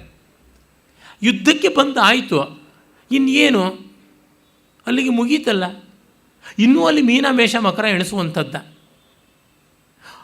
ದುರ್ಯೋಧನ ಎಂಥ ಅದ್ಭುತವಾದ ಮೈಂಡ್ ರೀಡರ್ ನೋಡಿ. ಪಾಂಡವರು ಹಿಂಗೆ ಆಡ್ಬೋದು ಅಂತ ಗೊತ್ತಿದ್ದೇ ಈ ಮುದುಕರನ್ನು ಮುಂದೆ ಇಟ್ಟಿದ್ದಾನೆ. ಗೊತ್ತಿದೆ ಅವನಿಗೆ ಯಾವ ರೀತಿ ಸೆಂಟಿಮೆಂಟ್ಸನ್ನು ಎಕ್ಸ್ಪ್ಲಾಯ್ಟ್ ಮಾಡಬೇಕು ಅಂತ. ಈ ಕಾಲದ ಸೈಕ್ಯಾಟ್ರಿಸ್ಟ್ಗಳು ಯಾಕೆ, ಮನಃಶಾಸ್ತ್ರಜ್ಞರು ಯಾಕೆ ದುರ್ಯೋಧನ ಕಾಲು ಕೆಳಗೆ ದೂರಬೇಕು? ಅವರು ಅಷ್ಟು ಚೆನ್ನಾಗಿ ಮಾನವ ಸ್ವಭಾವವನ್ನು ಬಲ್ಲ. ಅವನು ಸರಿಯಾಗಿ ಸ್ಟ್ರಾಟಜಿ ಮಾಡಿದ್ದಾನೆ ನೋಡಿ. ಅವನು ಪ್ರತಿಯೊಂದು ಸ್ಟ್ರಾಟಜಿಗೂ ಬಿದ್ದಿದ್ದಾರೆ ಇವರು. ಪುಣ್ಯವಶಾತ್ ಭೀಮ, ದ್ರೌಪದಿ, ಕೃಷ್ಣ ಇವರು ಮೂವರು ಗಟ್ಟಿಯಾಗಿದ್ದರಿಂದ, ಮತ್ತು ಆಗರ್ಭ ದ್ವೇಷವನ್ನು ಈ ಕೌರವರ ಬಗ್ಗೆ ಇಟ್ಕೊಂಡಂಥವರು, ದ್ರೋಣಾದಿಗಳ ಬಗ್ಗೆ ಇಟ್ಕೊಂಡವರು ಸಂಜಯರು, ಪಾಂಚಾಲರು ಇದ್ದಿದ್ದರಿಂದ ನಡೆಯಿತು. ಇಲ್ಲದೇ ಇದ್ದರೆ ಆಗ್ತಾನೇ ಇರಲಿಲ್ಲ. ಧರ್ಮರಾಜ ಅರ್ಜುನನ ಇಟ್ಕೊಂಡು ಗೆಲ್ಲೋಕ್ಕಾಗತ್ಯ ಯುದ್ಧ? ಖಂಡಿತ ಅಲ್ಲ. ಈ ಅನರ್ಥಗಳನ್ನು ನಾವು ಅರ್ಜುನಲ್ಲಿ ಕಾಣ್ತೀವಿ. ಅಂದರೆ ಯುದ್ಧ ಪರ್ವಕ್ಕೆ ಬಂದಾಗ ಎದ್ದು ತೋರುವಂತೆ ಅರ್ಜುನನ ಪರಾಕ್ರಮವೂ ಅವಿವೇಕವೂ ಕಾಣಿಸುತ್ತೆ. ಅಲ್ಲಿವರೆಗೂ ಬಹುಮಟ್ಟಿಗೆ ಚೆನ್ನಾಗಿ ಕಾಣಿಸುತ್ತೆ. ಅಂದರೆ ಸಂದರ್ಭ ಬಂದಾಗ ವಸಂತ ಸಮಯೇ ಪ್ರಾಪ್ತೆ ಕಾಕಃ ಕಾಕಃ ಪಿಕಃ ಪಿಕಃ, ಕಾಕಃ ಕೃಷ್ಣ ಪಿಕ ಕೃಷ್ಣ ಕೋಭೇದ ಪಿಕ ಕಾಕಯೋ. ಅಪ್ಪ ಈ ದೀಕ್ಷಿತರು ಕೇಳ್ತಾರೆ, ಕಾಗೇನು ಕಪ್ಪು ಕೋಗಿಲೇನು ಕಪ್ಪು, ಏನು ವ್ಯತ್ಯಾಸ? ವಸಂತ ಸಮಯ ಬರಲಿ, ಕಾಗೇನೇ ಕೋಗಿಲೇನೇ ಅಂತ. ಹಾಗಾಗಿ ಯಾರು ಪರೀಕ್ಷಾ ಸಂದರ್ಭ ಬಂದಾಗ ಧೃತಿಗೆಡಲ್ವೋ ಅವರು ದೊಡ್ಡವರು. ಪರೀಕ್ಷಾ ಸಂದರ್ಭ ಬರದೇ ಇದ್ದಾಗ ಗೊತ್ತಾಗೋದಿಲ್ಲ ನಮಗೆ ಬಣ್ಣಗಳು. ಎಷ್ಟೋ ಜನ ಗಟ್ಟಿಯಾದವರು ಬದುಕಿನಲ್ಲೂ ಪರೀಕ್ಷೆಗಳೇ ಬರೋಲ್ಲ, ಅವರು ಪುಣ್ಯಾತ್ಮರು. ಅದೇ ಸಂದರ್ಭದಲ್ಲಿ ನತದೃಷ್ಟರು ಹೌದು. ಪರೀಕ್ಷೆ ಬಂದಾಗ ಲೋಕಕ್ಕೆಲ್ಲ ಅವರ ವ್ಯಕ್ತಿತ್ವ ಗೊತ್ತಾಗುತ್ತೆ, ಅವ್ರು ಹೇಗೆ ಗೆದ್ದರು ಅಂತ ಗೊತ್ತಾಗುತ್ತೆ. ಬರಲಿಲ್ಲ ಅಂದರೆ ಆ ರೀತಿಯ ದುರ್ಬಲ ಸಂದರ್ಭಗಳೇ ಬದುಕಿನಲ್ಲಿಲ್ಲದೆ ಹಾಯಾಗಿ ಎತ್ತು ಬದುಕು, ತೊಂದರೆ ಇಲ್ಲದೆ ಲೈಫ್ ವಾಸ್ ಕೇಕ್ ವಾಕ್ ಸಲೀಸಾಗುತ್ತೆ. ಹಾಗಲ್ಲದೆ ಪರೀಕ್ಷೆಗಳು ಬಂದರೆ ಅವರ ಕೀರ್ತಿ ನಿಲ್ಲುತ್ತೆ.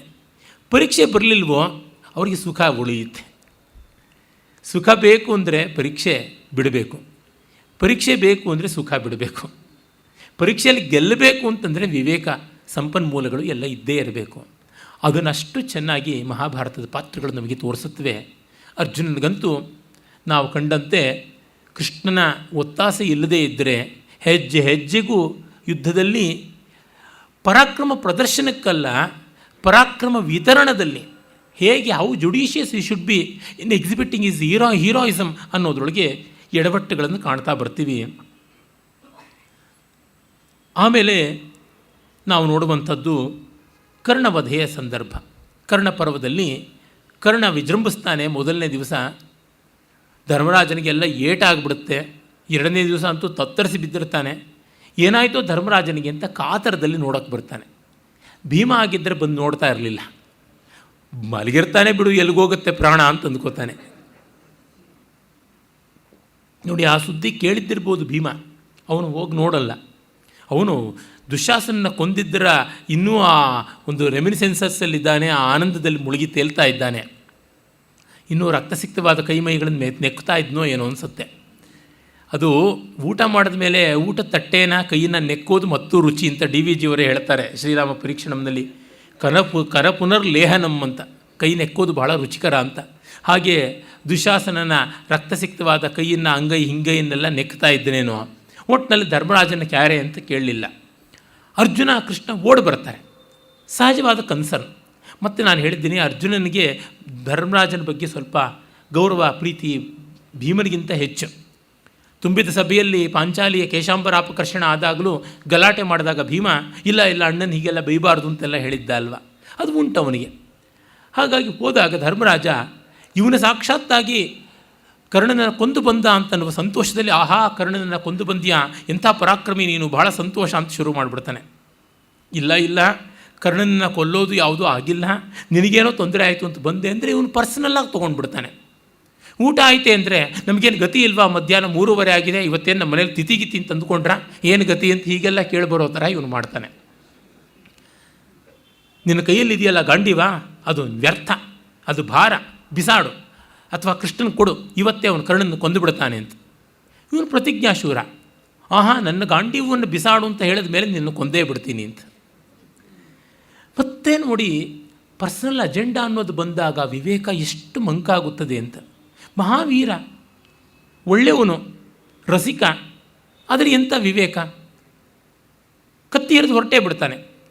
ಧರ್ಮರಾಜನು ಅದಕ್ಕೆ ಸರಿ, ಅಯ್ಯೋ ರಾಮ, ಹತ್ತು ಕರೆಯೋದ್ರೊಳಗೆ ಅವನು ಅಸಾಮಾನ್ಯ, ಕೊಂದುಬಿಡು, ನಿನ್ನಿಂದಲೇ ಆಗಲಿ ಈ ಸಾವು, ನನಗೆ ನಿಮ್ಮನ್ನೆಲ್ಲ ಕಷ್ಟಗೊಳಿಸಿದ್ದೀನಿ, ನಮ್ಮ ಮನೆಗಳಲ್ಲಿ ನಡೆಯುವಂಥದ್ದೇ ಇದು.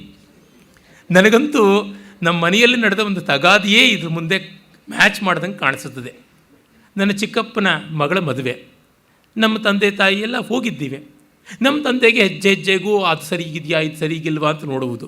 ನಮ್ಮ ಚಿಕ್ಕಪ್ಪನೊಳಗೆ ದುಡ್ಡು ಮಾತ್ರ ಖರ್ಚಾಗಬಾರ್ದು, ಮದುವೆ ಚೆನ್ನಾಗಿ ನಡೆಯಬೇಕು, ಹಾಗಾಗಿ ಏನಾದರೂ ಪರವಾಗಿಲ್ಲ ಅಂತ. ನಮ್ಮ ತಂದೆಗೆ ಮರ್ಯಾದೆ ಮುಖ್ಯ, ದುಡ್ಡೇನು ಪ್ರಾಣ ಹೋದರೂ ಪರವಾಗಿಲ್ಲ ಅಂತ. ಅಲ್ಲಿ ಬೀಗರು ಅವರ ಬಿಡದಿ ಮನೆಗೆ ಹೋಗುವ ಪ್ಯಾಸೇಜ್ನಲ್ಲಿ ಒಂದು ಬಲ್ಬ್ ಫ್ಯೂಸ್ ಹೋಗಿತ್ತು, ಬರ್ನ್ ಆಗಿತ್ತು. ಕತ್ತಲಿನಲ್ಲಿ ಓಡಾಡಿದ್ರೆ ಸಾಕಷ್ಟು ಜನ ವಯಸ್ಸಾದವರು ಇದ್ದಾರೆ, ಮಕ್ಕಳಿದ್ದಾರೆ, ಜಾರಿ ಬಿದ್ದರೆ ಮದುವೆ ಮನೆಗೆ ಹೋಗಿ ಬಿದ್ವಿ ಅಂತ ನಮ್ಮ ಹೆಣ್ಣು ಮಗಳಿಗೆ ಜನ್ಮ ಇಡೀ ರಾಚ್ತಾ ಇರ್ತಾರೆ, ಬೇಡ ಅಂತೆಲ್ಲ. ಇದು 30 ವರ್ಷದ ಹಿಂದಿನ ಕತೆ, 32 ವರ್ಷದ ಹಿಂದಿನ ಕತೆ. ನಮ್ಮ ತಂದೆಯವರು ಬಲ್ಬ್ ಹಾಕ್ಸಿದ್ಯಾ ಅಂತ ನಮ್ಮ ಚಿಕ್ಕಪ್ಪನ ಕೇಳ್ತಾ ಇದ್ದಾರೆ. ಅದು ನೋಡು ಎಲ್ಲಿದೆ ಹಾಕಿಸ್ಬೇಕು, ಅದು ಛತ್ರ ದೂರದಲ್ಲಿತ್ತು, ಬಲ್ಬ್ ಅಂಗಡಿ ಎಲ್ಲಿದೆ, ನಮಗೆ ಹೊಸ ಊರು ಗೊತ್ತಿಲ್ಲ, ನಮ್ಮ ಚಿಕ್ಕಪ್ಪನಿಗೆ ಗೊತ್ತಿರುತ್ತೆ ಅಂತೆಲ್ಲ. ನಮ್ಮ ಚಿಕ್ಕಪ್ಪ, ನಿನಗ್ಯಾಕೆ ಅಲ್ಲಿ ಉಸಾಬರಿ, ಬೀಗರೇ ಆಕ್ಷೇಪ ಮಾಡ್ತಾ ಇಲ್ಲ, ನೀನು ಬೀಗರಿಗಿಂತ ಜಾಸ್ತಿ ಬೀಗ ಆಗಿಬಿಟ್ಟಿಯಲ್ಲ ಅಂತ. ನಮ್ಮ ತಂದೆ ಸರಿಯೇ ಸರಿ, ಕೋಪ ಅನ್ನೋದು ಬರಬೇಕಾಗಿಲ್ಲ, ಅವ್ರ ಕುಟುಂಬದ ನಿಧಿ ಅದು, ನಮ್ಮ ಫ್ಯಾಮಿಲಿ ಟ್ರೀಟ್ಸು. ನನಗೂ ಬಳುವಳಿ ಬಂದಿದೆ ಅಂತಂದರೆ ಇನ್ನು ನಮ್ಮ ತಂದೆಗೆ ಯಾವ ಮಟ್ಟದಲ್ಲಿ ಇದ್ದಿರಬೇಕು. ನೇರೇ ಮುನಿಸಿಕೊಂಡು ಎದ್ದು ಹೊರಟೇ ಬಿಟ್ಟರು ಬಸ್ ಸ್ಟ್ಯಾಂಡ್ಗೆ. ನಮಗೂ ಹೇಳಿಬಿಟ್ರು, ನೀವು ಗಂಟು ಮೂಟೆ ಕಟ್ಟಿ ಹೊರಡೋದೇನೆ ಅಂತ. ಹಾಗೆ ನಮ್ಮ ತಂದೆ ಮುನಿಸ್ಕೊಂಡು ಹೊರಟ ತಕ್ಷಣ ನಮ್ಮ ಚಿಕ್ಕಪ್ಪ ಮದುವೆ ಮನೆಯಲ್ಲಿ, ತುಂಬಿದ ಮದುವೆ ಮನೆಯಲ್ಲಿ ಗೋಳೋ ಅಂತ ಅಳೋಕ್ಕೆ ಶುರು ಮಾಡಿಬಿಟ್ರು. ನಮ್ಮ ಚಿಕ್ಕಪ್ಪ ಅಂತೂ ಭೀಮಸೇನನ ಆಕಾರವೇ, ಉದ್ದ ಗಾತ್ರ ಎಲ್ಲ ಕೂಡ. ಅವರು ಬಿಕ್ಕಿ ಬಿಕ್ಕಿ ಬಿಕ್ಕಿ ಬಿಕ್ಕಿ ಅಳೋಕ್ಕೆ ಶುರು ಮಾಡಿಬಿಟ್ರು. ಕಡೆಗೆ ನಮ್ಮ ತಾಯಿ ಕೃಷ್ಣನ ಪಾತ್ರ ವಹಿಸಿದ್ರು ಅಲ್ಲಿ ಈ ಧರ್ಮರಾಜ ಅರ್ಜುನರ ಮಧ್ಯದಲ್ಲಿ. ಇಂಥದ್ದದು ಅವಿವೇಕ, ಹೀಗೆಲ್ಲ ಮಾಡುವುದಲ್ಲ, ಸಾಕು ಅಂತ ನಮ್ಮ ಚಿಕ್ಕಪ್ಪನಿಗೆ ಸಮಾಧಾನ ಹೇಳಿ, ಅಳಬೇಡಪ್ಪ, ಮತ್ತು ಯಾರಾದರೂ ಹತ್ರ ಮಗಳನ್ನು ಕಳಿಸ್ಕೊಡ್ತಾ ಇರೋಂಥ ದುಃಖ ಅಂತ ಅದು ಬೇರೆ ಒಂದು ಡೈಲಾಗನ್ನು ಸೇರಿಸಿ ಸಂಯೋಚಿತ ಸರಸ್ವತಿಯಾಗಿ ವರ್ತಿಸಿ ನಮ್ಮ ತಂದೆಯವರಿಗೆ, ನೋಡಿ ನಿಮ್ಮ ತಮ್ಮನ ಮಗಳ ಮದುವೆಯಲ್ಲಿ ನೀವು ಎದ್ದು ಹೋಗೋದು ಅಂತಂದರೆ ಎಲ್ರಿಗೂ ಅವಮಾನ, ಮೊದಲು ನಿಮಗೂ ಅವಮಾನ. ಆ ಒಂದು ಕರೆಂಟು ಇಲ್ಲ, ಬಲ್ಬಿಲ್ಲ ಅನ್ನೋದಕ್ಕಿಂತ ಹೆಚ್ಚಾಗಿ ನೀವು ಮಾಡಿಕೊಂಡ ಗೃಹಚ್ಛಿದ್ರದ ಕೋಲಾಹಲಕ್ಕಿಂತ ಇನ್ಯಾವ ಅವಮಾನವೂ ಇಲ್ಲ, ಇದ್ರ ಮುಂದೆ ಜಾರಿ ಬೀಳೋದು ಏನೂ ಅಲ್ಲ ಅಂತೆಲ್ಲ ಹೇಳಿ ಅವ್ರನ್ನ ತೆಪ್ಪಕ್ಕೆ ಕೂಡಿಸಿ ಮತ್ತೆ ಒಬ್ಬ ಎಲೆಕ್ಟ್ರಿಷಿಯನನ್ನು ಕರೆಸಿ ಬಲ್ಬು ಹಾಕ್ಸಿದ್ರು. ಅಂದರೆ ಕುಟುಂಬ ಕಲಹ ಅನ್ನೋದು ಇಷ್ಟು ನಿಚ್ಚಳವಾಗಿ ಗೊತ್ತಾಗುವಂತೆ ಅದೇ, ಇನ್ಯಾವುದೂ ಅಲ್ಲ. ಮಧ್ಯೆ ಯಾರಾದರೂ ಬರಬೇಕು, ಬಂದು ಪ್ಯಾಚಪ್ ಮಾಡಬೇಕು. ಕೃಷ್ಣ ಅದನ್ನು ಮಾಡ್ತಾನೆ. ಮಹಾನುಭಾವರು ವ್ಯಾಸರು ಮನೆ ಮನೆಯಲ್ಲೂ ನಡೆಯುವ ರಾಮಾಯಣವನ್ನು ಅದೆಷ್ಟು ಚೆನ್ನಾಗಿ ಮಹಾಭಾರತ ಮಾಡಿದ್ದಾರೆ. ಆಗ ಕೃಷ್ಣ ಹೇಳ್ತಾನೆ, ಎಂಥದ್ದು ಇದು ಅವಿವೇಕ, ನೀವು ಅಣ್ಣ ತಮ್ಮದಿಬ್ಬರು ಇಲ್ಲಿ ತಗಾದೆ ಮಾಡ್ಕೋದು, ಒಬ್ಬರು ಇನ್ನೊಬ್ಬರು ಕೊಲ್ಲೋದಂತೆ, ಇವರು ಕಣ್ಣೀರಿಡೋದಂತೆ, ವೈರಿಗಳ ಮುಂದೆ ಮಾಡಬೇಕಾದದ್ದು ಶೌರ್ಯ ಇಲ್ಲ. ತೆರೆಮರೆಯಲ್ಲಿ ಈ ಒಂದು ಸ್ಕಾಂಧಾವಾರದಲ್ಲಿ ಪಟಕುಟೀರದಲ್ಲಿ ಮಾಡಬೇಕಾದದ್ದು. ನೋಡೋ ಅರ್ಜುನ, ನೀನು ಹೀಗೆಲ್ಲ ಮಾತಾಡುವುದಾ, ತೆಪ್ಪಗಿರು ಅಂತ. ಇಲ್ಲ ಇಲ್ಲ, ನನ್ನ ಪ್ರತಿಜ್ಞೆ ಎಂಥದ್ದು, ನನ್ನ ಬಿಲ್ಲನ್ನು ಯಾರಾದರೂ ಬಿಸಾಕು ಅಂತಂದರೆ ಕೊಂದೇ ಬಿಡಬೇಕು ಅಂತ. ನೋಡು, ದೊಡ್ಡವ್ರನ್ನ ಕೊಲ್ಲಬೇಕಾಗಲಿಲ್ಲ, ಅವ್ರನ್ನ ಚೆನ್ನಾಗಿ ಅವಮಾನವಾಗುವಂತೆ ಬೈದರೆ ಸಾಕು, ಬೈ ಚೆನ್ನಾಗಿ ಧರ್ಮರಾಜನನ್ನು ಕೊಂದಂತೇನೆ ಅಂತ. ಸರಿ, ಚೆನ್ನಾಗಿ ಬೈತಾನೆ. ನಿನ್ನಿಂದಲೇ ದ್ಯೂತ ನಡೆದದ್ದು, ನಿನ್ನಿಂದಲೇ ನಮಗೆ ಕಷ್ಟ ಬಂದದ್ದು, ನಿನ್ನಿಂದಲೇ ವನವಾಸ ಆದದ್ದು, ನಿನ್ನಿಂದಲೇ ಇವತ್ತು ಯುದ್ಧ ಬಂದದ್ದು ಅಂತ ಒಂದು 10 ಮಾತು ಬೈತಾನೆ. ಹಾಗೆ ಬೈದ ಮೇಲೆ ಧರ್ಮರಾಜನಿಗೂ ಸ್ವಲ್ಪ ವಿವೇಕ ಮೂಡಿರುತ್ತೆ ಅಷ್ಟೊತ್ತಿಗೆ. ಆಮೇಲೆ ಅರ್ಜುನಿಗೆ ಇನ್ನೊಂದು ಗೋಳಾಟ. ದೇವರಂಥ ಅಣ್ಣ, ಧರ್ಮಸ್ವರೂಪಿ, ಇವನನ್ನು ಬೈದನಲ್ಲ, ನನಗೆಂಥ ಪಾಪ ಸುತ್ತಕೊಳ್ತು, ಇನ್ನು ನಾನು ಸಾಯ್ತೀನಿ ಅಂತ. ಇಲ್ಲಿವರೆಗೂ ಅಣ್ಣನ ಮೇಲೆ ಕತ್ತಿ ಎರೆದವನು ಈಗ ತನ್ನ ಕುತ್ತಿಗೆಗೆ ಕತ್ತಿ ಹಿಡ್ಕೊಳ್ಳೋದು. ಎಷ್ಟೋ ಬಾರಿ ಕೋಪಗೊಂಡವ್ರನ್ನ ಸಮಾಧಾನ ಮಾಡಿದ ಮೇಲೆ ಅವರು ಇನ್ನೊಂದು ರೀತಿಯಾಗಿ ಅನುತಾಪ ಪಡೋದಕ್ಕೆ ಆರಂಭ ಮಾಡ್ತಾರೆ. ಕೋಪಗೊಂಡವ್ರನ್ನ ಬೈದಿರ್ತೀವಿ ನಾವು, ಬೈದ ಮೇಲೆ ಅಳೋಕ್ಕೆ ಶುರು ಮಾಡ್ತಾರೆ. ಹತ್ತ ಮೇಲೆ ನಾವು ಪಪ್ಪರ್ಮೆಂಟು ಚಾಕ್ಲೇಟು ಎಲ್ಲ ಕೊಟ್ಟು ಸಮಾಧಾನ ಮಾಡಬೇಕಾಗುತ್ತೆ. ಇದು ಎಂಥ ಅನರ್ಥ! ಬಹಳ ಬಹಳ ಕಷ್ಟ. ನಾನು ಸಾಕಷ್ಟು ಅನುಭವಿಸಿದ್ದೀನಿ ಈ ರೀತಿಯಾದದ್ದು. ನನ್ನಿಂದಲೂ ಬೇರೆಯವರು ಹತ್ತಷ್ಟು ಅನುಭವಿಸಿದ್ದಾರೆ ಅಂತ ಅನಿಸುತ್ತದೆ. ಕಡೆಗೆ ಕೃಷ್ಣ ಹೇಳ್ತಾನೆ, ನೋಡು, ನೀನು ಸಾಯಬೇಕಾಗಿಲ್ಲ, ನಿನ್ನನ್ನು ಹೊಗಳ್ಕೊ, ಅದು ಆತ್ಮಹತ್ಯೆಯಷ್ಟೇ ಪಾತಕ, ತನ್ನನ್ನು ತಾನು ಹೊಗಳ್ಕೊಳ್ಳೋದು ಅಂತ ಅರ್ಜುನ ಒಂದಷ್ಟು ಹೊಗಳ್ಕೊಂಡ. ಅಂದರೆ ಎಷ್ಟು ಚೀಪ್ ಅಂತ ಅನ್ನೋದು ಗೊತ್ತಾಗುತ್ತದೆ. ಇದು ಅಗ್ಗ, ಹಾಸ್ಯಾಸ್ಪದ, ಇನ್ಯಾವುದೂ ಅಲ್ಲ. ಇದೊಂದು ಪ್ರಹಸನ, ಈ ಶಾಸ್ತ್ರಕ್ಕೆ ಮಾಡೋದು ಅಂತ ನಮ್ಮಲ್ಲಿ ಹೇಳ್ತಾರಲ್ಲ, ಆ ರೀತಿಯಾದದ್ದು. ತುಪ್ಪ ಶಾಸ್ತ್ರಕ್ಕೆ ತಂದುಬಿಡಿ, ಹೋಮಕ್ಕೆ ತುಪ್ಪ ತಂದುಬಿಡಿ ಅಂದರೆ ಅಗ್ನಿದೇವ ಇರಲಿ, ಯಾರೂ ಕೂಡ ಅದನ್ನು ದೂರಕ್ಕೆ ಇಡಬೇಕು ಅಂತನ್ನುವಂಥದ್ದು. ಹೋಮಕ್ಕೆ ತಂದು ತುಪ್ಪವನ್ನು ಯಾವ ದನವೂ ಮೂಸೋದಿಲ್ಲ, ಆ ರೀತಿಯಾಗಿರ್ತಕ್ಕಂಥದ್ದು. ಬ್ರಾಹ್ಮಣರು ಕೊಡೋ ದಾನ ಯಾರೂ ತೆಗೆದು ನೋಡೋಕ್ಕೆ ಆಗೋದು. ಮುತ್ತೈದೆ ಬ್ಲೌಸ್ ಪೀಸು ಅಂತೆ, ಅದು ಮಲ್ಲಿಕಾ ಶರವತ್ತು ಕೂಡ ಆಗೋದಿಲ್ಲ, ಅಷ್ಟು ಚಿಕ್ಕದು. ಏನು ಮಾಡೋಕ್ಕಾಗತ್ತೆ? ಆ ಬ್ಲೌಸ್ ಪೀಸನ್ನು ಓಪನ್ ಮಾಡಲೇಬಾರ್ದು. ಅದು ಚಿಕ್ಕ ಸೈಜಿನ ಹ್ಯಾಂಡ್ ಕರ್ಚೀಫ್ ಅಷ್ಟಿರುತ್ತೆ. ಅದನ್ನು ಹಾಗೇ ಮಡಚಿಟ್ಟು ನಮಗೆ ತುಂಬ ಆಗದೇ ಇರತಕ್ಕಂಥ ಯಾರಿಗಾದ್ರೂ ಒಬ್ಬರಿಗೆ ಮರದ ಬಾಗಿಲದಲ್ಲಿ ಮುಚ್ಚಿಟ್ಟು ಕೊಟ್ಬಿಡಬೇಕು, ಮಾಸಲ್ಲಿ ಕೊಟ್ಬಿಡಬೇಕು. ಅದು ಸಾಮೂಹಿಕ ಗಾಯತ್ರಿ ಹೋಮ ಅಥವಾ ಗಾಯತ್ರಿ ಜಪ, ಇಲ್ಲವೇ ಲಲಿತಾ ಸಹಸ್ರನಾಮ ಆಗಿದ್ದರೆ ಯಾರಿಂದ ಯಾರಿಗೋ ಯಾವಳೋ ಪಾಪಿ ಕೊಟ್ಲು ನೋಡಿ ಆಗದೇ ಇರೋವಂಥದ್ದು ಬ್ಲೌಸು ಅಂತ ಅಷ್ಟೇ ಅಂದ್ಕೊಳ್ಬೇಕು. ಅದು ನಾವಲ್ಲವಲ್ಲ, ಶಾಸ್ತ್ರಕ್ಕೆ ಮಾಡುವಂಥದ್ದು. ಅವನು ಬೈಯೋದು ಶಾಸ್ತ್ರಕ್ಕೆ, ಅವನು ಹೊಗಳ್ಕೊಳ್ಳೋದು ಶಾಸ್ತ್ರಕ್ಕೆ. ಅಂದರೆ ಪ್ರತಿಜ್ಞೆ ಘನತೆ ಈ ಮಟ್ಟಕ್ಕೆ ಬರುತ್ತೆ. ಮಾಡಬಾರದು ಪ್ರತಿಜ್ಞೆ ಮಾಡಿದ್ರೆ ಆಗಬಾರದ ರೀತಿಯಲ್ಲಿ ಪ್ರಾಯಶ್ಚಿತ್ತ ಮಾಡಿಕೊಳ್ಬೇಕು. ಇನ್ಯಾವುದುಂಟು? ನಮ್ಮ ಬದುಕನ್ನೇ ನಾವು ಎಷ್ಟು ವಿಡಂಬಿಸಿಕೊಳ್ತೀವಿ ಅನ್ನೋದನ್ನು ವ್ಯಾಸರು ತೋರ್ಪಡಿಸ್ತಾರೆ. ಇದನ್ನೆಲ್ಲ ನೋಡ್ತಾ ಕೃಷ್ಣನಿಗೆ ನಗು ಬಂದಿರುತ್ತಾ, ಬೇಸರ ಆಗಿರುತ್ತಾ ಗೊತ್ತಿಲ್ಲ. ಆ ಕ್ಷಣಕ್ಕೆ ಬೇಸರ ಆಗಿರುತ್ತೆ. ಆಮೇಲೆ ನೆನೆಸ್ಕೊಂಡು ದ್ವಾರಕೆಯಲ್ಲಿ ರುಕ್ಮಿಣಿಗೋ ಸತ್ಯಭಾಮೆಗೋ ಹೇಳುವಾಗ ಜೋರಾಗಿ ನಗು ಬಂದಿರುತ್ತೆ. ಇನ್ನೇನೂ ಅಲ್ಲ. ಇಲ್ಲಿ ಅಣ್ಣ ತಮ್ಮಂದಿರ ಗೃಹಚಿತ್ರದಲ್ಲಿ ಅರ್ಜುನನ ಸ್ವಭಾವ ನಮಗೆ ಚೆನ್ನಾಗಿ ಗೊತ್ತಾಗುತ್ತೆ. ಆಮೇಲೆ ಕರ್ಣನ ಒಂದು ವಧೆಯ ಕಾಲದಲ್ಲಿ ಒಂದು ಸ್ವಲ್ಪ ಅರ್ಜುನ ಹಿಂಜರಿತಾನೆ. ಆ ಸೂಚನೆಯನ್ನು ತೆಗೆದುಕೊಂಡು ಕುಮಾರವ್ಯಾಸಾದಿಗಳೆಲ್ಲ ಕೃಷ್ಣ ಕರುಣಿಸು ಕರ್ಣನಾರಿಂದ ಅಂತೆಲ್ಲ ಗೋಳಾಡುವುದು ಕಾಣಿಸುತ್ತೆ. ಕೃಷ್ಣ ಯಾರು? ಅವನು ಹೇಳ್ತಾನೆ, ಯಾವ ರೀತಿ ಮಾಡಬೇಕು ಅದನ್ನು ಹೇಳ್ತಾನೆ. ನೋಡು, ನಿನ್ನ ಮಗನನ್ನು ಕೊಂದವನು ಇವನು, ನಿನ್ನ ಹೆಂಡತಿಯ ಶೀಲಾಪಹರಣಕ್ಕೆ ಪ್ರಯತ್ನ ಮಾಡಿದವನು ಇವನು ಅಂತೆಲ್ಲ ತಿಳಿಸ್ತಾನೆ. ಅದನ್ನು ನಾವು ಕರ್ಣ ಪಾತ್ರ ಚಿತ್ರಣದಲ್ಲಿ ಕಂಡಿದ್ದೀವಿ ಶ್ಲೋಕದ ಸಮೇತ. ತಾತ್ಪರ್ಯವಿಷ್ಟು, ಅರ್ಜುನ ಭೀಷ್ಮ, ದ್ರೋಣ, ಕರ್ಣ ಈ 3 ಮಹಾಸೇನಾಧಿಪತಿಗಳ ಎದುರಿಗೆ ನಿಂತಾಗಲೂ ಕೂಡ ಮತ್ತೆ ಕಾಂದಿಶೀಕನಾಗ್ತಾನೆ. ಭಗವದ್ಗೀತೆ ಪೂರ್ಣವಾಗಿ ಪ್ರಯೋಜನಕ್ಕೆ ಬರಲಿಲ್ಲ. ಒಂದಷ್ಟು ಬಂತು, ಅದರಿಂದ ಈ 18 ದಿವಸ ಯುದ್ಧ ಸಾಗಿತು. ಇಲ್ಲದರೆ ಆಗಲೇ ಹೋಗಿರೋನು ಕಾಡಿಗೆ ಸನ್ಯಾಸಕ್ಕೆ. ಆ ಮಟ್ಟಕ್ಕೆ ನಿಲ್ತು. ಶಾಸ್ತ್ರೋಪದೇಶ ಪೂರ್ಣ ಫಲಕಾರಿಯಾಗದೇ ಇದ್ದರೂ ಪೂರ್ಣ ವ್ಯರ್ಥವೂ ಆಗೋಲ್ಲ. ಆದರೆ ಅಂಥ ಗುರು ಇದ್ದರೆ, ಸಂತತವಾಗಿ ಮಾರ್ಗದರ್ಶನ ಮಾಡ್ತಾ ಇದ್ದರೆ ಒಂದಷ್ಟು ಆದೀತು.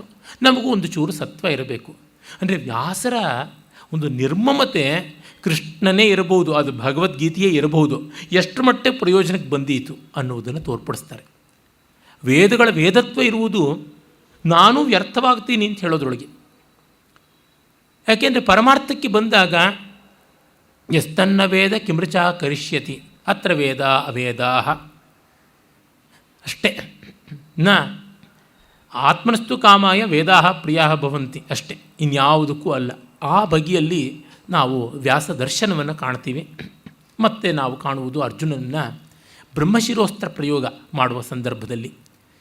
ಅಶ್ವತ್ಥಾಮ ರಾತ್ರಿಯಲ್ಲಿ ಸೌಪ್ತಿಕ ಪರ್ವದಲ್ಲಿ ಉಪಪಾಂಡವರನ್ನು ಮತ್ತು ಸಂಜಯ ಪಾಂಚಾಲ ವೀರರನ್ನು, ಅವರ ನಾಯಕರಾಗಿರ್ತಕ್ಕಂಥ ಶಿಖಂಡಿ, ಚೇಕಿತಾನ, ಯುಧಾಮನ್ಯು ಹಾಗೂ ಸಾಕ್ಷಾತ್ ದೃಷ್ಟದ್ಯುಮ್ನನ್ನು ಎಲ್ಲರನ್ನೂ ಕೊಂದ ಮೇಲೆ ಅಶ್ವತ್ಥಾಮನನ್ನು ಬೆನ್ನಟ್ಟಿಕೊಂಡು ಹೋಗಬೇಕಾಗುತ್ತದೆ ದ್ರೌಪದಿಯ ಸಂಕಟವನ್ನು ಪರಿಹಾರ ಮಾಡೋದಕ್ಕೆ, ಸೇಡು ತೀರಿಸಿಕೊಳ್ಳೋದಕ್ಕೆ. ಆಗ ಅರ್ಜುನ ವಿವೇಕಿಯಾಗಿ ವರ್ತಿಸ್ತಾನೆ, ಕೃಷ್ಣನ ಮಾತಿನಂತೆ ನಡೀತಾನೆ. ಭಯಪಟ್ಟ ಅಶ್ವತ್ಥಾಮ ಬ್ರಹ್ಮಶಿರೋಸ್ತ್ರ ಅಥವಾ ಐಶಿಕಾಸ್ತ್ರವನ್ನು ಪ್ರಯೋಗ ಮಾಡ್ತಾನೆ. ಅದು ಇವನಿಗೆ ದ್ರೋಣಾಚಾರ್ಯ ಮೊಸಳೆಯಿಂದ ತನ್ನನ್ನು ಅರ್ಜುನ ಕಾಪಾಡಿದ್ದಕ್ಕಾಗಿ ಕೊಟ್ಟಿರ್ತಾನೆ, ಶಿಷ್ಯೋತ್ತಮನಾದ ಅರ್ಜುನಿಗೆ ಬಹುಕೃತಿಯಾಗಿ. ಅದೇ ದಿವ್ಯಾಸ್ತ್ರವನ್ನು ಬಿಡ್ತಾನೆ. ಆಗ ನಾರದ ಮತ್ತು ವ್ಯಾಸಾದಿ ಋಷಿಗಳು ಬಂದು ಉಪಸಂಹಾರ ಮಾಡಿಕೊಳ್ಳಬೇಕು ಅಂತ ಹೇಳ್ತಾರೆ. ಅರ್ಜುನನಿಗಾಗುತ್ತದೆ, ಅಶ್ವತ್ಥಾಮನಿಗಾಗೋಲ್ಲ. ಅದು ಯಾರು ಸಂಯಮಿಗಳು, ಬ್ರಹ್ಮಚಾರಿಗಳು, ಅವರಿಗೆ ಉಪಸಂಹಾರ ಮಾಡಿಕೊಳ್ಳೋಕ್ಕಾಗುತ್ತದೆ ಅಂತ. ಆದರೆ ಮದುವೆ ಇಲ್ಲದ ಅಶ್ವತ್ಥಾಮ ಬ್ರಹ್ಮಚಾರಿಯಲ್ಲ. ಬೇಕಾದಷ್ಟು ಮದುವೆಗಳಾದ ಅರ್ಜುನ ಬ್ರಹ್ಮಚಾರಿ. ಅಂದರೆ ನಮಗೆ ಬ್ರಹ್ಮಚರ್ಯದ ಪರಮಾರ್ಥ ಏನು ಅನ್ನೋದನ್ನು ಇಲ್ಲಿ ವ್ಯಾಸರು ಕಾಣಿಸ್ತಾರೆ. ಆಮೇಲೆ ನಾವು ಅರ್ಜುನನ್ನು ಕಾಣತಕ್ಕಂಥದ್ದು ಅಶ್ವಮೇಧಿಕ ಪರ್ವದಲ್ಲಿ ಕುದುರೆಯ ರಕ್ಷಣೆಗಾಗಿ ಹೋಗಿ ಎಲ್ಲ ಕಡೆಯಲ್ಲಿ ಹೋಗಿ ಗೆದ್ದುಕೊಂಡು ಬರ್ತಾನೆ. ಆಗ ಅವನು ತನ್ನ ಮಗನೇ ಆಗಿರ್ತಕ್ಕಂಥ ಇರಾವಂತ, ಮತ್ತೊಬ್ಬ ಪುತ್ರನಾದ ಬಬ್ರುವಾಹನ ಇವರನ್ನೆಲ್ಲ ಕಾಣ್ತಾನೆ. ಜೈಮಿನಿ ಭಾರತದಲ್ಲಿ ಬಬ್ರುವಾಹನ ಅರ್ಜುನನ ಕೊಂದೇ ಬಿಡ್ತಾನೆ, ನಾಗಲೋಕಕ್ಕೆ ಹೋಗಿ ನಾಗಮಣಿಯಿಂದ ಅವನ ಪ್ರಾಣ ಸಂಧಾನ ಮಾಡ್ತಾನೆ, ಹೀಗೆಲ್ಲ ಕಥೆಗಳು ಬರ್ತವೆ. ಆದರೆ ಮೂಲ ಮಹಾಭಾರತದಲ್ಲಿ ಹಾಗಿಲ್ಲ. ಮೂಲ ಮಹಾಭಾರತದಲ್ಲಿ ಎಲ್ಲ ಕಡೆಯಲ್ಲಿಯೂ ಅವನು ಜೈವನ್ನು ಪಡ್ಕೊಂಡು ಬರ್ತಾನೆ, ಪುತ್ರರನ್ನು ಅಭಿಜ್ಞಾನ ಮಾಡಿಕೊಂಡು ಮೆಚ್ಚಿಕೊಂಡು ಬರ್ತಾನೆ. ಅಂದರೆ ತುಂಬ ಟಚಿಂಗ್ ಆದದ್ದು ಒಂದು ಎಲ್ಲಿ ನಡೆಯುತ್ತದೆ ಅಂದರೆ, ಸಿಂಧು ಸವ್ವೀರ ದೇಶಕ್ಕೆ ಬಂದಾಗ ಜಯದ್ರಥನ ಸಾವು ಆಗಲೇ ಆಗಿರುತ್ತದೆ ಯುದ್ಧದಲ್ಲಿಯೇ. ತನ್ನ ತಂಗಿ ದುಶ್ಯಳೆ ಇದ್ದಾಳೆ. ಜಯದ್ರಥನ ಮಗನಿಗೆ ಆಗ ತಾರುಣ್ಯ, ಅವನಿಗೊಬ್ಬ ಎಳೆ ಮಗು ಇರುತ್ತೆ. ಆ ಮಗು ಹುಟ್ಟಿ ಕೆಲವು ದಿವಸ ಆಗಿರುತ್ತದೆ. ಆಗ ಇವಳು ದುಶ್ಯಳೆಗೆ ಗೊತ್ತಾಗುತ್ತದೆ ಅರ್ಜುನ ಯುದ್ಧಕ್ಕೆ ಬಂದಿದ್ದಾನೆ ಅಂತ. ಇವನ ಮಗನಿಗೆ, ದುಶ್ಯಳೆಯ ಮಗನಿಗೆ ಅರ್ಜುನ ಬಂದಿದ್ದಾನೆ ಅಂತ ಗೊತ್ತಾದ ತಕ್ಷಣವೇ ಭಯವಾಗಿ ಎದೆ ಒಡೆದು ಪ್ರಾಣ ಹೊರಟೋಗುತ್ತೆ. ಆಗ ವಿಧವೆಯಾದ ತಾನು ನವವಿಧವೆಯಾದ ಸೊಸೆಯನ್ನು, ನವಜಾತ ಶಿಶು ಮೊಮ್ಮಗನನ್ನು ರಥದಲ್ಲಿ ಕಟ್ಟಿಕೊಂಡು ಬರ್ತಾಳೆ ಅರ್ಜುನನ ಹತ್ತಿರಕ್ಕೆ. ಬಂದು, ಅಣ್ಣ ನೀನು ಬಂದಿದ್ದೀಯಾ ಈ ಕಡೆಗೆ ಅಂತ ಗೊತ್ತಾದ ತಕ್ಷಣವೇ ನನ್ನ ಮಗ ಎದೆ ಒಡೆದು ಸತ್ತ, ಈ ಮಗುವನ್ನು ನೀನು ಕಾಪಾಡಬೇಕು ಅಂತ. ತುಂಬ ಹೇಳೋದಕ್ಕೆ ದುಃಖವಾಗ್ತಕ್ಕಂಥ ಸನ್ನಿವೇಶ. ನಾನು ಮತ್ತೆ ಈ ಪ್ರಕರಣವನ್ನು ನೆನೆದು ದುಃಖಿಸಿದ್ದೀನಿ. ಅಲ್ಲಿ ಅರ್ಜುನನ ಹೃದಯವಂತಿಕೆ ತುಂಬ ಚೆನ್ನಾಗಿದೆ. ಅವನು ಹೇಳ್ತಾನೆ, ಅಮ್ಮ ಯುದ್ಧ ಮಾಡೋಕ್ಕಲ್ಲ ಬಂದಿದ್ದು, ಯಜ್ಞಕ್ಕೆ ಕರೆಯೋದಕ್ಕೆ ಅಂತ ಈ ಕಡೆ ಎಲ್ಲ ಕಡೆಯಲ್ಲೂ ಬಂದದ್ದು. ನಿನ್ನ ಮಗ ಏನು ಕುದುರೆಯನ್ನೂ ಕಟ್ಟಲಿಲ್ಲ, ಏನೂ ಇಲ್ಲ. ನಿನ್ನ ಗಂಡನನ್ನು ಕೊಂದಿದ್ದು ಅನಿವಾರ್ಯತೆಯಿಂದ, ನಿನ್ನ ವೈದವ್ಯಕ್ಕೆ ಕಾರಣ ಅಂತ ದುಃಖ ನನಗಿದ್ದೇ ಇದೆ. ಈಗ ನಿನ್ನ ಸೊಸೆಗೂ ವೈದವ್ಯ ಕಾರಣ ನಾನೇ ಆದನಲ್ಲ ಅಂತ ಹೇಳಿ ಅವಳಿಗೆ ಸಮಾಧಾನ ಮಾಡಿ ಆ ಮಗುವಿನ ಭವಿಷ್ಯತ್ತಿಗೆ ವ್ಯವಸ್ಥೆ ಮಾಡಿ ಅವ್ರನ್ನ ಯಜ್ಞಕ್ಕೆ ಕರ್ಕೊಂಡು ಬರ್ತಾನೆ ಅಂತ. ಇಲ್ಲಿ ನಾವು ನೋಡುವುದು ಕುಟುಂಬ ಕಲಹಗಳಲ್ಲಿ ಚಿನ್ನಾಭಿನ್ನವಾಗಿರುವ ಮನಸ್ಸುಗಳು, ಅಲ್ಲಿ ಹೆಂಗಸರಿಗೆ ಆದಂಥ ನೋವುಗಳು. ಆಗ ವಿವೇಕ ಇದ್ದ ದೊಡ್ಡವರು ಆಗಿ ಹೋಯಿತು, ಇನ್ನು ಮುಂದೆ ನಡೆಯೋದು ನೋಡೋಣ ಅಂತ ಮತ್ತೆ ಆ ಸ್ನೇಹ ಬಾಂಧವ್ಯಗಳನ್ನು ಬೆಸೆಯುವ ಪ್ರಯತ್ನ ಇದೆಯಲ್ಲ, ಅದು blessed are the peacemakers ಅನ್ನುವ ಬೈಬಲ್ ಮಾತೇ ಜ್ಞಾಪಕ ಬರುತ್ತೆ. ಅರ್ಜುನ ತುಂಬ ಘನವಾಗಿ ನಡ್ಕೊಳ್ತಾನೆ. ಈ ಸಂದರ್ಭದಲ್ಲಿ ಧರ್ಮರಾಜ ಇದ್ದರೆ ತುಂಬ ಘನವಾಗಿ ನಡ್ಕೊತಾ ಇದ್ದ, ಸಂದೇಹವೇ ಇಲ್ಲ. ಭೀಮ ಹೀಗೆ ನಡ್ಕೊಳ್ತಾ ಇದ್ನೋ ಹೇಳೋಕ್ಕಾಗೋಲ್ಲ. ನಾನೇನು ಮಾಡೋಣ, ನಿನ್ನ ಮಗ ನೆಗೆದು ಬಿದ್ದರೆ ಅಂತಂತಿದ್ದ. ಯುದ್ಧ ಮಾಡ್ತಿರಲಿಲ್ಲ, ಆದರೆ ಈ ಥರ ಬರ್ತಾಯಿತ್ತು. ಅರ್ಜುನನಂತೆ ಅವನ ಮಾತುಗಳಲ್ಲಿ ನಯ ಇರ್ತಿರಲಿಲ್ಲ. ಒಂದೊಂದು ಪಾತ್ರವು ಮುಂದೆ ಹೀಗೆ ವರ್ತಿಸಬಹುದು ಅನ್ನುವಂತೆ ಅವರ ಮೂಲ ಧಾತುವನ್ನು ಕಟ್ಟಿಕೊಟ್ಟ ವ್ಯಾಸ ಪ್ರತಿಭೆಯನ್ನು ಏನಂತ ಹೇಳೋಣ, ಹೇಗಂತ ಗೌರವಿಸೋಣ ಗೊತ್ತಾಗೋಲ್ಲ. ಅಷ್ಟೆಲ್ಲ ಆದಮೇಲೆ ಅರ್ಜುನ ಬಂದು ಕೃಷ್ಣನನ್ನು, ಅಂದು ನೀನು ಹಿಂದೆ ಯುದ್ಧರಂಗದಲ್ಲಿ ದಿವ್ಯವಾದ ಉಪದೇಶವನ್ನು ಮಾಡಿದೆ, ನನಗಿದು ಮರ್ತೋಯ್ತು, ಮತ್ತೆ ನೀನು ಅದನ್ನು ಹೇಳು ಅಂತಾನೆ. ಕೃಷ್ಣನಿಗೆ ತುಂಬ ಕೋಪ ಬರುತ್ತೆ. ಅಂದು ನಾನು ಹೇಳಿದ್ದು ನನಗೆ ಮತ್ತೆ ಹೇಳೋಕ್ಕಾಗೋಲ್ಲ, ಇನ್ನು ಏನಾದರೂ ಹೇಳ್ತೀನಿ ಅಂತ ಅನುಗೀತೆಯನ್ನು ಹೇಳ್ತಾನೆ ಅಂತ. ಅಂದರೆ ಕೃಷ್ಣನ ಬದುಕಿನ ದುರಂತ ನೋಡಿ, ತನ್ನ ಪ್ರೀತಿ, ಪರಮ ಪ್ರೀತಿಗೆ ಆಸ್ಪದನಾದವನು ತನ್ನ ಮಾತುಗಳನ್ನು ಮರೆತ. ಆದರೆ ಕೃಷ್ಣನ ಮೋಹ ಎಂಥದ್ದು ಅಂದರೆ, ನನಗದನ್ನು ಮತ್ತೆ ಹೇಳೋಕ್ಕಾಗದೇ ಇದ್ದರೂ ಇನ್ನೇನಾದರೂ ಹೇಳ್ತೀನಿ ಅಂತ. ನಮಗೆ ಎಷ್ಟೋ ಬಾರಿ ತುಂಬ ಪ್ರೀತಿ ಪಾತ್ರರು ಬಂದಾಗ ಯಾವುದೋ ಅಡುಗೆ ಮಾಡಿಕೊಟ್ಟಿರ್ತೀವಿ, ಅವರ ಹಸಿವೋ ನಮ್ಮ ಕೈ ಪಾಕವೋ ಆ ಪದಾರ್ಥಗಳ ಪರಿಪಾಕವೋ ಏನೋ ಒಂದು ಒಳ್ಳೆಯ ರುಚಿಕಟ್ಟಾದ ಪಾಕ ತಯಾರಾಗಿರುತ್ತದೆ. ಕೆಲವು ವರ್ಷ ಆದಮೇಲೆ ಆವತ್ತು ನೀವು ಮಾಡೋಕ್ಕದ್ರಲ್ಲ ಅಂಥದ್ದೇ ಸಾರು ಮಾಡಿ, ಆವತ್ತು ಮಾಡಿಕೊಟ್ಟು ಮೈಸೂರು ಪಾಕೆ ಮಾಡಿ ಅಂತ ನಾವು ಮಾಡಿ ಕೊಡ್ಬೋದು, ಅದಕ್ಕೆ ಆ ರುಚಿ ಇಲ್ಲದೆ ಹೋಗ್ಬೋದು. ಶಿವರುದ್ರಪ್ಪನವರ ಪ್ರಸಿದ್ಧವಾದ ಕವಿತೆ ಇದೆಯಲ್ಲ, ಎದೆ ತುಂಬಿ ಹಾಡಿದನು ನಾನು ಅಂದು, ಮನವಿಟ್ಟು ಕೇಳಿದರೆ ನೀವು ಅಲ್ಲಿ, ಇವತ್ತೂ ನೀವು ಅದನ್ನು ಹಾಗೆ ಕೇಳಿ ಅಂತ. ಕೇಳೋದಕ್ಕೆ ನಿನ್ನ ಕವಿತೆಯು ಆವತ್ತಿನ ಹಂಗಿಲ್ಲ, ನನ್ನ ಮನಸ್ಸು ಅಂದಿನ ಹಾಗಿಲ್ಲ ಅಂತಲೂ ಇರಬಹುದಲ್ವ. ಕೇಳಿದಾಗ ಬಂದಾಗ ಅದನ್ನು ಸ್ವೀಕರಿಸಿಬಿಡಬೇಕು. ದೊಡ್ಡದು ಮತ್ತೆ ಮತ್ತೆ ಬರೋಲ್ಲ. ಹೇಳ್ತಾರಲ್ಲ, ಅದೃಷ್ಟ ಒಮ್ಮೆ ಬಾಗಿಲು ತಟ್ಟುತ್ತೆ, ಆಗ ಬಾಗಿಲು ತೆರೆದುಗೋ ಸಿಗುತ್ತೆ ನಮಗೆ, ದುರದೃಷ್ಟ ನಾವು ಬಾಗಿಲು ತೆಗೆಯೋವರೆಗೂ ತಟ್ತಾನೆ ಇರುತ್ತೆ ಅಂತ. ಹೀಗೆ ಆಗುತ್ತದೆ. ಈ ಅರ್ಜುನ ಮರೆತದ್ದು, he has taken the love of Krishna for a granted thing ಅಂತಲ್ಲ ಅನಿಸುತ್ತೋ, ಅಥವಾ ತುಂಬ ಸಲಿಗೆ ಇದ್ದಿದ್ದು ಏನೋ ಗೊತ್ತಾಗೋಲ್ಲ ಸನ್ನಿವೇಶದ ಸೂಕ್ಷ್ಮ. ಆದರೆ ಕೃಷ್ಣ ನೋಡಿ ಕೈ ಕೊಡುಕೊಳ್ಳಲ್ಲ, ಏನೋ ಒಂದು ಮತ್ತೆ ಹೇಳ್ತೀನಿ ಅಂತಾನೆ.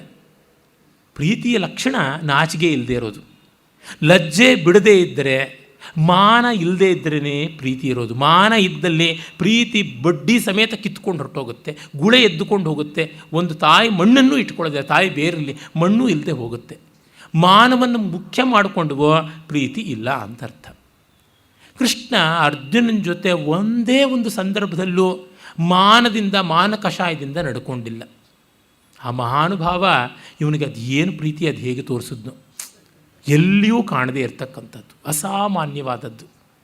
ಈ ಥರ ಇಡೀ ಮಹಾಭಾರತದಲ್ಲಿ ಮತ್ತೊಂದು ಕಡೆ ಈ unconditional love, love it self is unconditional, ಅಪ್ಪಟ ಬೆಣ್ಣೆ ಅಂತ ಹೇಳ್ದಂಗೆ ಹೇಳಬೇಕಷ್ಟೇ. ಆ ರೀತಿಯಾದದ್ದು ಕಾಣಿಸೋಲ್ಲ. ಅರ್ಜುನ ಆ ಅರ್ಥದಲ್ಲಿ ಪುಣ್ಯಾತ್ಮ, ಕೃಷ್ಣನ ಪ್ರೀತಿಯನ್ನು ಮತ್ತಾರಿಗಿಂತಲೂ ಮಿಗಿಲಾಗಿ ಪಡೆದವನು. ಕೃಷ್ಣ ತೀರಿಕೊಂಡಾಗ ಅರ್ಜುನ ಅಸಹಾಯಕನಾಗ್ತಾನೆ. ಭಾಗವತದ ಮೊದಲ ಭಾಗಗಳಲ್ಲಿಯೇ ಬರುತ್ತದೆ. ಪೋತನ ಅಂತೂ ಚಲಿ ಚುಟ್ಟಂಬು ನೇಸ್ತಂಬು ಅಂತಲೇ ಪದ್ಯವನ್ನು ಶುರು ಮಾಡ್ತಾನೆ.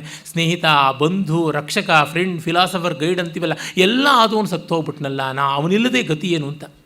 ಮಾಸ್ತಿಯವರು ತುಂಬ ಚೆನ್ನಾಗಿರೋ ಒಂದು ಕಥೆಯನ್ನು ಬರೆದಿದ್ದಾರೆ, ಬಹಳ ಸೊಗಸಾಗಿದೆ. ಅಲ್ಲಿ ಕೃಷ್ಣ ಅರ್ಜುನ ಇಬ್ಬರು ಮೀಟ್ ಮಾಡಿದ ಸಂದರ್ಭವನ್ನು ಕಲ್ಪಿಸ್ತಾರೆ. ಅವರ ಕೊನೆಯ ದಿವಸಗಳಲ್ಲಿ ಬರೆದ ಕಥೆಗಳಲ್ಲಿ ಒಂದು. ಆದರೆ ಮೂಲ ಮಹಾಭಾರತದಲ್ಲಿ ಅರ್ಜುನ ಕೃಷ್ಣ ಕೊನೆಗಾಲದಲ್ಲಿ ಮೀಟ್ ಮಾಡಲ್ಲ. ಕೃಷ್ಣ ತೀರಿಕೊಂಡ ಮೇಲೆ ಅದು ದಾರುಕ ಬಂದು ಹೇಳಿರುವುದಾಗಿರುತ್ತದೆ. ಬಹಳ ಸಂಕಟ ಪಡ್ತಾನೆ. ಅರ್ಜುನನ ದುಸ್ಥಿತಿಯೇ ದುಸ್ಥಿತಿ. ತನ್ನ ಪರಮಪ್ರಿಯನನ್ನು ಕಳ್ಕೊಂಡದ್ದು, ಅವನ ಶವಕ್ಕೆ ಇವನೇ ಸಂಸ್ಕಾರ ಮಾಡಿದ್ದು, ಅವನ ಹೆಂಡತಿಯರೆಲ್ಲ ಸಗಮನ ಮಾಡಿದ್ದು ಎಷ್ಟೋ ಜನ, ಇನ್ನೆಷ್ಟೋ ಜನ ಋಷ್ಯಾಶ್ರಮಕ್ಕೆ ತಪೋವನಕ್ಕಾಗಿ ತಪಸ್ಸಿಗೆ ಹೋದದ್ದು, ಸತ್ಯಭಾವಿ ಮೊದಲಾದವರು, ರುಕ್ಮಿಣಿ ಮೊದಲಾದವರು ಸಹಗಮನ ಮಾಡಿದ್ದು, ಮತ್ತು ವಸುದೇವನೂ ಸೇರಿದಂತೆ ಎಲ್ಲರೂ ಬೆಂಕಿಗೆ ಬೀಳುವಂಥದ್ದು.